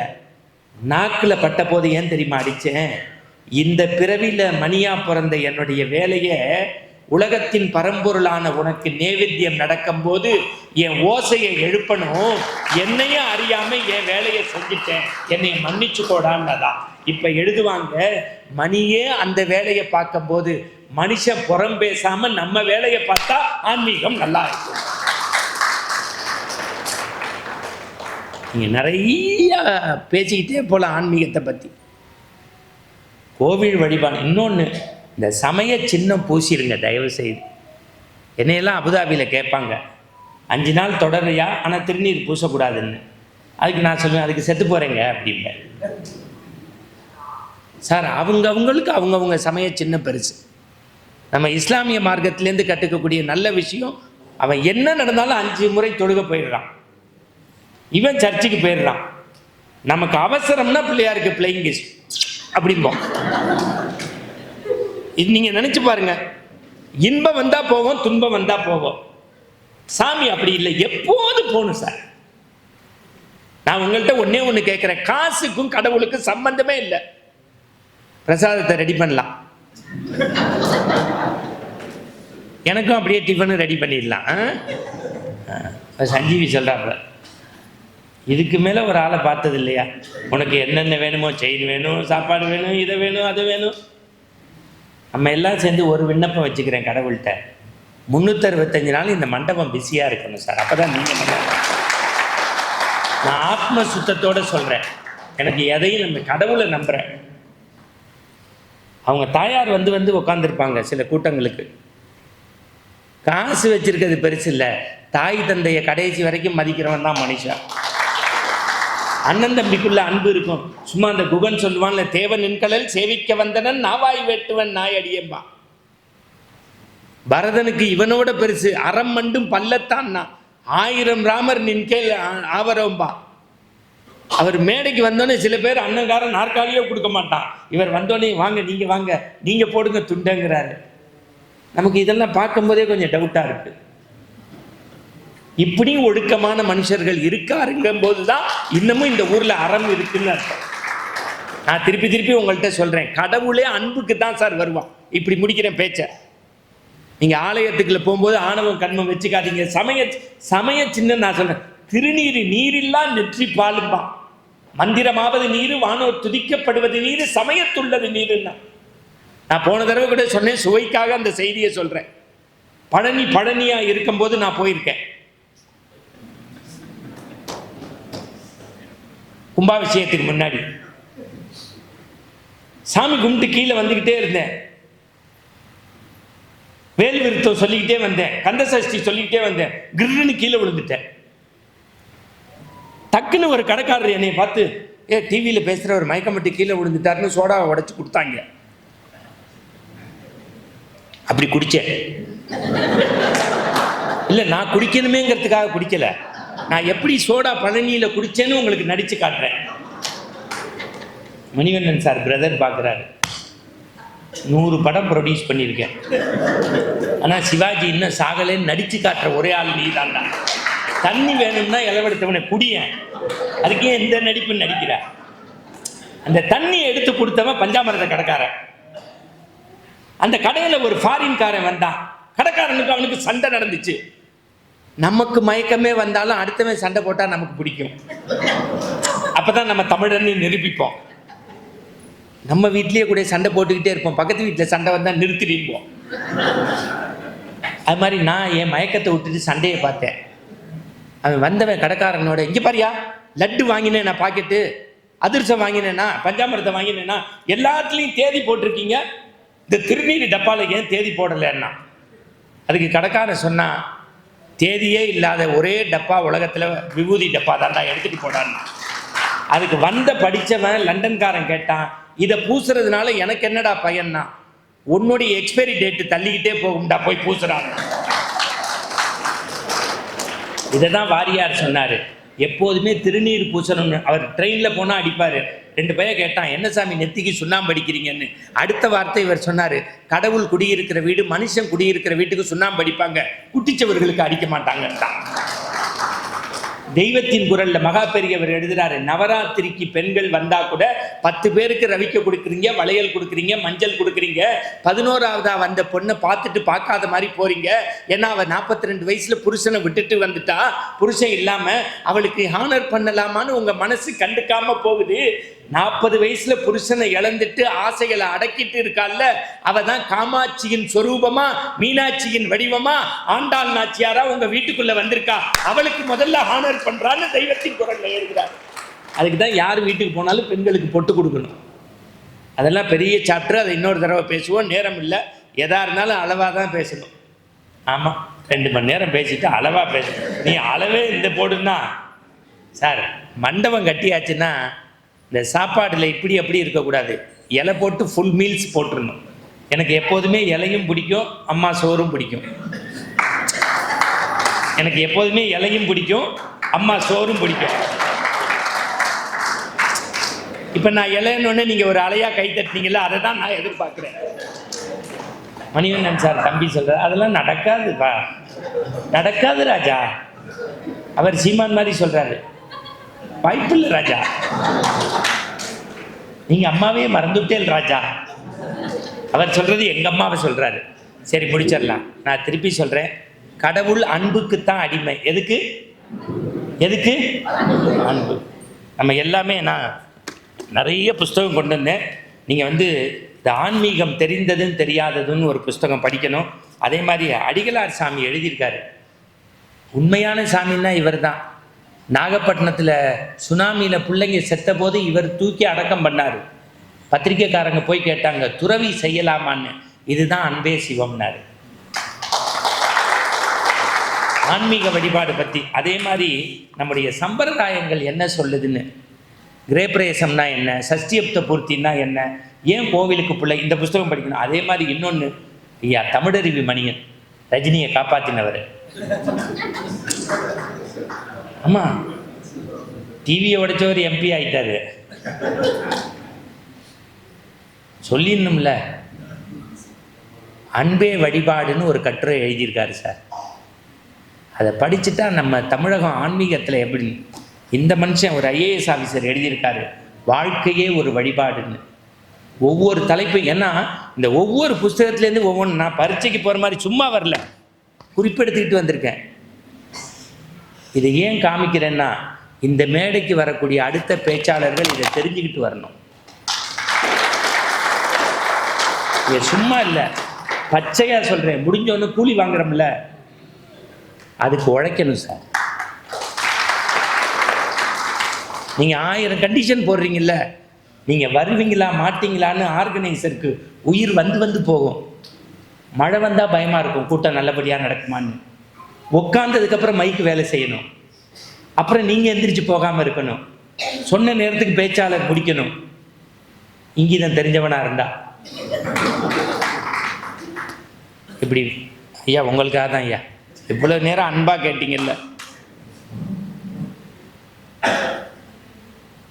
உலகத்திலேயே எனக்கு பிடிச்ச ஒரு காப்பியம் எதுன்னா மகாபாரதம்,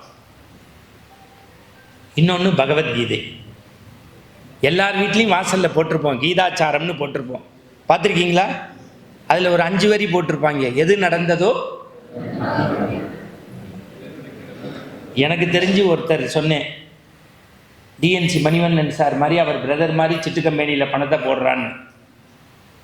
அவர் ஏஜிஎஸ் ஆஃபீஸில் வேலை பார்த்து 85 லட்சத்தை மொத்தமாக கொண்டு வந்து கோவிந்தா ஃபினான்ஸ் கம்பெனியில் போட்டார். கம்பெனி பேர் என்ன? போட்ட 3ஆவது நாள் அவன் சங்க எடுத்து ஊதிட்டான். அதுக்கு மேலே நம்ம சொல்லக்கூடாது. ஓன்னு அழுகு போனான். அவங்க ஒய்ஃப் கூப்பிட்டாங்க, இங்கே வா, நீ தான் பணம் போட்டோன்னே ஒரு காலண்டர் கொடுத்தாங்க. அதில் என்ன போட்டிருந்தது? எது நடந்ததோ அது நன்றாகவே நடந்தது. எதை நீ கொண்டு வந்தாய் அதை இழப்பதற்கு. எது இன்று உன்னுடையதோ அது நாளை வேறொருவனுக்கு சொந்தம். என்ன சார், யாரோ முன்பின் தெரியாத. நான் இன்னைக்கு சொல்கிறேன் சார், சிட்டு கம்பெனியில் தமிழ்நாட்டில் ஒரு சில பேர் தான் தரத்தோட ஒழுக்கத்தோடு நடத்துகிறாங்க. அதில் ஒன்று உங்கள் ஊர் சிட்டு கம்பெனி.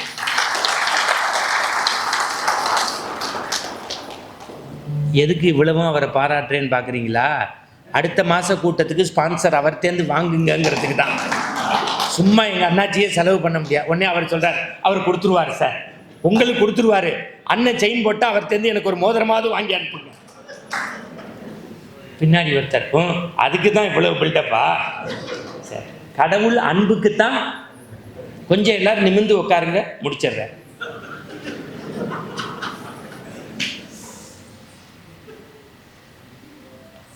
கிருஷ்ணன் அஸ்தனாபுரத்துக்கு வரான். அவன் யாரு? இப்போ நம்ம ஊருக்கு ஒரு கவுன்சிலர் நம்ம வீட்டுக்கு சாப்பிட வரேன்னா எவ்வளோ சந்தோஷமாக கூப்பிடுவோம். எம்எல்ஏ வரேன்னா மகிழ்ச்சி. அட நம்ம மந்திரியே வரார் அப்படின்னா இன்னும் மகிழ்ச்சியாக கூப்பிடுவோம். முதலமைச்சர் வராருன்னா சந்தோஷம்.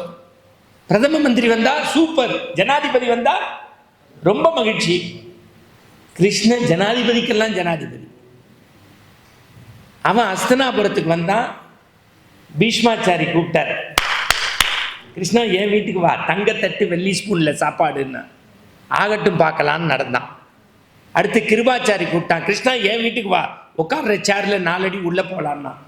அடுத்து துரோணாச்சாரி கூப்பிட்டான், கிருஷ்ணா என் வீட்டுக்கு வா, 10 பேர் லேடிஸு காலை அமுக்குவாங்க. லேடிஸுன்னு அவர் முகத்தை பாரு, அடடா கிருஷ்ணன் கொடுத்து வச்சவன் அப்படின்னு நினைக்கிறாப்புல.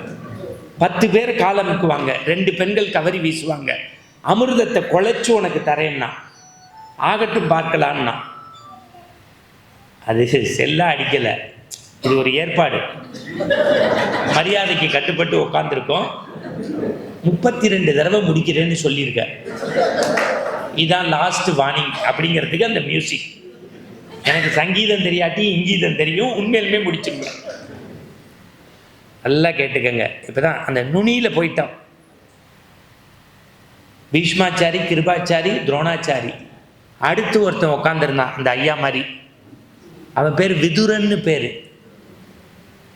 கிருஷ்ணனை பார்த்து கும்பிட்டுட்டு, கிருஷ்ணா அதோ தெரியுது பாரு, உன் வீடு வரியான்னு கேட்டான். என்ன கேட்டான்? உன் வீடு வரியான்னா. இப்போ கிருஷ்ணன் இப்படி ஒரு திரும்பி பார்த்துட்டு பீஷ்மாச்சாரி, கிருபாச்சாரி, துரோணாச்சாரிட்ட, அஸ்தினாபுரத்தில் எனக்குன்னு ஒரு வீடு இருக்கும்போது அடுத்த வீட்டுக்கு போனால் மரியாதை இல்லை, என் வீட்டுக்குள்ளே போகிறேன், இல்லாட்டி ஊர் தப்பாக பேசும்னா. அப்படி உள்ளே போனால் சமத்துவபுரம் வீடு மாதிரி இருந்துச்சு. இல்லை சின்ன வீடாக இருந்ததுன்னு. எப்போதுமே அன்பு சின்ன வீட்டில் தான் கிடைக்கும்.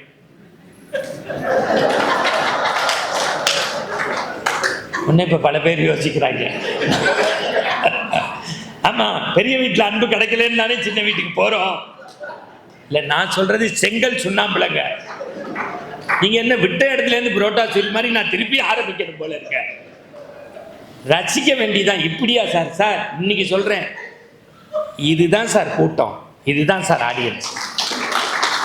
இங்கே ஒருத்தர் பேசி ஜெயிக்கலைன்னா அவன் எங்கேயும் ஜெயிக்க முடியாது. உள்ள நுழைஞ்சோடனே, நானே உங்கள் வீட்டுக்கு வரேன் ஒரு பேச்சுக்கு தாம்மா, அந்த அம்மா பதறுது அப்படியே. உலகார பாவி, நல்லா தானே பேசிக்கிட்டு இருந்த. என் புருஷனுக்கே சரியா சோறு போட மாட்டேன், உனக்கு வேற போடுவேன். நான் இப்போ தங்கச்சி வீட்டுக்கு நான் போகிறேன், எவ்வளோ சந்தோஷமாக கூப்பிடுவாங்க. ஒரு காலத்தில் உள்ளே வந்தோடனே ஸ்நாக்ஸ் கொடுப்பாங்க. வந்தது கிருஷ்ணன், என்ன கொடுக்கறதுன்னு தெரியல. ஏன்னா இவன் உஞ்சிவத்தி ஐயர், அடுத்த வேளை சோத்துக்கு வழி இல்லை. 2 பழம் இருந்துச்சு, அதை உரிச்சு வந்தது ஜனாதிபதிக்கெல்லாம் ஜனாதிபதி இல்லை, பரபரப்புல பழத்துக்கு கீழே போட்டு தோலை கொடுத்துட்டான். கிருஷ்ணன் வாய்க்குள்ள தோல் போயிடுச்சு. இப்போ நான் தங்கச்சி வீட்டுக்கு போகிறேன், உடனே காப்பி கொடுப்பீங்க, ஒரு வாய் குடிப்போம் காப்பி. அந்த வாய் சும்மா இருக்காது. ஒரு வாய் குடிச்சோன்னு அண்ணே எப்படி இருந்துச்சுன்னு கேட்பாங்க. விஷத்துக்கும் அதுக்கும் வித்தியாசம் இருக்காது. இருந்தாலும் நம்ம சொல்லுவோம் பேஷ் பேஷ், ரொம்ப நல்லா இருந்தது, ஏன் ஓசி காப்பின்னு. அந்த மாதிரி இவன் பழத்தை கொடுத்தோன்னு சும்மா இருந்திருக்கலாம், எப்படி இருந்ததுன்னு கேட்டான். அடுத்த வார்த்தை கிருஷ்ணன் சொன்னான், 7 உலகத்துல இந்த மாதிரி பழம் சாப்பிட்டது இல்லைன்னா. வாயை பார்த்தான் தோல், பதறிட்டான் விதுர. கிருஷ்ணா என்னை மன்னிச்சுக்கோன்னா. அதுக்கு கிருஷ்ணன் சொன்னா, நான் ஆயர்பாடியில் கோபியரோடு விளையாண்டுக்கிட்டு இருப்பேன், என் தாய் யசோத பழம் கொடுன்னு சொல்லுவா, கோக்களுக்கு, கோன்னா பசுக்கு. ஒரு நாளும் நான் கொடுக்க மாட்டேன், சாப்பிட்டு தோலை தான் கொடுப்பேன். இன்னைக்கு எனக்கே நீ டெஸ்ட் வச்சுட்ட, போடா போடா போடா அப்படின்னா. நல்லா பேசிக்கிட்டே இருந்தான். நல்லா பேசினா பசிக்கும். அங்கேருந்து ஒருத்தர் கேட்டாலும் பசிக்கும். இப்போ கிருஷ்ணன் சொன்னா, நான் உன் வீட்டிலேருந்து கிளம்புற நேரம் வந்துருச்சு, பசிக்குது சோறு போடுன்னா. விதுரன் சொன்னா, இந்த பார் நானே உஞ்சுவர்த்தி, அடுத்த வேலை சோத்துக்கு வழி கிடையாது. என் வீட்டுக்கு வந்த மரியாதையோடு போயிடுவேன்னு பார்த்தேன், சாப்பிட்ணுங்கிற. என் வீட்டில் 8:45 9 ஆயிடுச்சுன்னா உப்பு கஞ்சி தான் குடிப்போம், நீ குடிப்பியான்னா. கிருஷ்ணன் சொன்னான், உலகத்திலே அதுக்கு தானடா அலைகிறோம். இன்றைக்கி சொல்கிறேன், ஸ்டார் ஹோட்டலில் சாப்பிட்டா கூட அம்மா அந்த நிலாவை காட்டி அப்படி சோத்தை புழிஞ்சு நடுவில் ஒரு மாவுடு வச்சு கொடுப்பால்ல, அந்த அமிர்தத்துக்கு இணை இன்னி வரைக்கும் எந்த சோறும் கிடையாது. அந்த மாதிரி இவன் உடம்பு வந்து முடியலன்னா இன்னைக்கு நம்ம தாயார் குருணையில தான் கஞ்சி வச்சு கொடுப்பாங்க. உப்பு கஞ்சி ஊத்துறான்னா இவன் தயார் பண்ணி கொண்டு வந்து கொடுத்தான். அவன் குவளையில ஊத்தி இப்படி குடிக்க போனான்ல, பிடிச்சிட்டான். கை கெட்டினது வாய் கெட்டல. என்னடா கொடுக்குற மாதிரி கொடுத்து பிடிச்சிக்கிட்டேன்னா, அதுக்கு விதுரர் சொன்னா, எங்க வீட்டில் இருக்கிறது ஒரே ஒரு டம்ளர் தான், நீ உலகத்துக்கே படி அளக்கிற பகவான் பரம்பொருள், உன் வாயில எங்களுடைய எச்ச டம்ளர் படக்கூடாதுன்னா. அதுக்கு கிருஷ்ணன் சொன்னா, எனக்கு பசிக்குது என்ன பண்றதுன்னா. அதுக்கு விதுரர் சொன்னா, எங்க வீட்டில் காய்ந்த இலை சருகு இருக்கு, அதுல ஊத்துறேன் குடிச்சுக்கிறியான்னா. அமிர்தமா இருக்கும் குடுறான்னா. அப்படி இலைய பிடிச்சிக்கிட்டான்ல. இப்ப விதுரன் சொன்னா, கிருஷ்ணா பார்த்து பிடி, இலையில கஞ்சி ஊற்றினா ஓடும். கடுப்பாயிட்டான் கிருஷ்ணன். பாஞ்சாலி புகழ் காக்க தன் கை கொடுத்து, பாரத போர் முடிக்க சங்கை எடுத்து, பாண்டவர்க்கு உரிமையுள்ள பங்கை கொடுத்து, நாம் படிப்பதற்கு கீதை எனும் பாடம் தந்த எனக்கு ஓசி சோறுங்கிறதுக்காக அட்வைஸா ஊத்துறா அப்படின்னா. கிருஷ்ணா பார்த்து பிடி, இலையில கஞ்சி ஓடும்னா. வலப்பக்கம் ஊத்தினா இடப்பக்கம் ஓடினுச்சு, இடப்பக்கம் பிடிச்சான் வலப்பக்கம் போச்சு, ரெண்டு பக்கமும் பிடிச்சான் கீழே போச்சு. இப்ப கிருஷ்ணன் ஒரே ஒரு வார்த்தை சொன்னான், விதுரா இந்த மண்ணு உலகத்துல நான் பிறந்ததனுடைய நோக்கமே கம்சனை அழிக்க. எனக்கு ஒத்த கை போதும், ஆனா உன்னுடைய உப்பு கஞ்சிய, அன்பால நீ கொடுத்த உப்பு கஞ்சிய குடிக்க 4 கை இருந்தாலும் பத்தாதுரா, உன் அன்புக்கு நான் அடிமைன்னா. இப்ப தெரிஞ்சுக்கங்க, பரம்பொருள் கிருஷ்ணனா இருந்தாலும் ராமனா இருந்தாலும் முருகனா இருந்தாலும் அன்புக்குத்தான் அடிமை. ஆலய வழிபாட்டை பொறுத்த வரைக்கும் ஆண்டவனை அகத்துக்குள்ள கொண்டு வந்துதான் கண்ணப்ப நாயனாரும் சிறுத்தொண்டரும் இளையான்குடி மாறநாயனாரும் ஆழ்வார்களும் உள்ளத்துல தான் கோவில் கட்டி கொண்டாடினாங்க. அன்பு தான். அன்பால இமயமா நம்ம இருப்போம்னு சொல்லிட்டு நான் திருப்பி திருப்பி சொல்றேன். எனக்கு நீங்க மேடை கொடுத்த போது 7:10ன்னு வச்சுக்கிட்டா கூட 9:25, 2.25 மணி நேரம் 4 கூட்டத்தில் பேச வேண்டியதை மொத்தமா பேசியிருக்கேன். நீங்க வழக்கம் போல கவர் கொடுங்க, அதை பத்தி நான் ஒன்றும் சொல்லலை. இருந்தாலும் ஏன்னா இது கல்யாண மண்டபமா மாற்றி அமைக்கப்பட்டு ஒரு 3 வருஷத்துக்கு அப்புறம் முதல்ல ஒரு கூட்டம் நடத்துறாங்க. நான் உங்கள்கிட்ட பணிந்து கேட்டுப்பேன், எல்லாரும் அந்த பிரசாதம் சாப்பிட்டு உங்களுடைய குலதெய்வம் இஷ்ட தெய்வத்தை நினைச்சு இந்த அமைப்பும் அவங்களும் நல்லா இருக்கணும்னு மனசார வேண்டிப்போம். இது நல்ல ஆலமரம் மாதிரி செழிக்கட்டும், 1000 வேடந்தாங்கள் பறவைகள் மாதிரி இலக்கியவாதிகள் வந்து போகட்டும். உங்களுக்கு என்னைக்குமே இந்த அறச்செயல்களுக்கு என்னைக்குமே இடையூறு கிடையாது. ஒரு நல்ல மனிதருடைய குடையின் கீழே நீங்க வாழ்றீங்க. ஈகோ இல்லாம இதே ஒத்துமையோட நல்லா இருங்கன்னு சொல்லிட்டு ஆடியன்ஸ் ஆன உங்கள்கிட்ட அன்போட ஒரே ஒரு ஹம்பிளா ஒரு ரிக்வஸ்ட், அடுத்த முறை வரும்போது 2 பேரா வாங்க, இன்னும் 4 பேரை கூட்டிட்டு வாங்க. அதுதான் நீங்க இவங்களுக்கு செய்யற உண்மையான கைமாறுன்னு சொல்லிட்டு, என்னைக்காவது காலமும் நேரமும் கைகூடினா நம்ம சந்திப்போம் சிந்திப்போம். ஆனா வாழ்க்கையில யூடியூப்காரங்களுக்கு சேர்த்து சொல்றேன், ஆடியன்ஸ்னா இதுதான், மேடைன்னா இதுதான், பேச்சுன்னா எதுதான்னு நீங்க லைக் பண்ணுங்க, ஷேர் பண்ணுங்க, கமெண்ட் பண்ணுங்க. அடுத்த ஆன்மீகத்தில் சந்திப்போம். நன்றி, வணக்கம், வந்தே மாதரம்.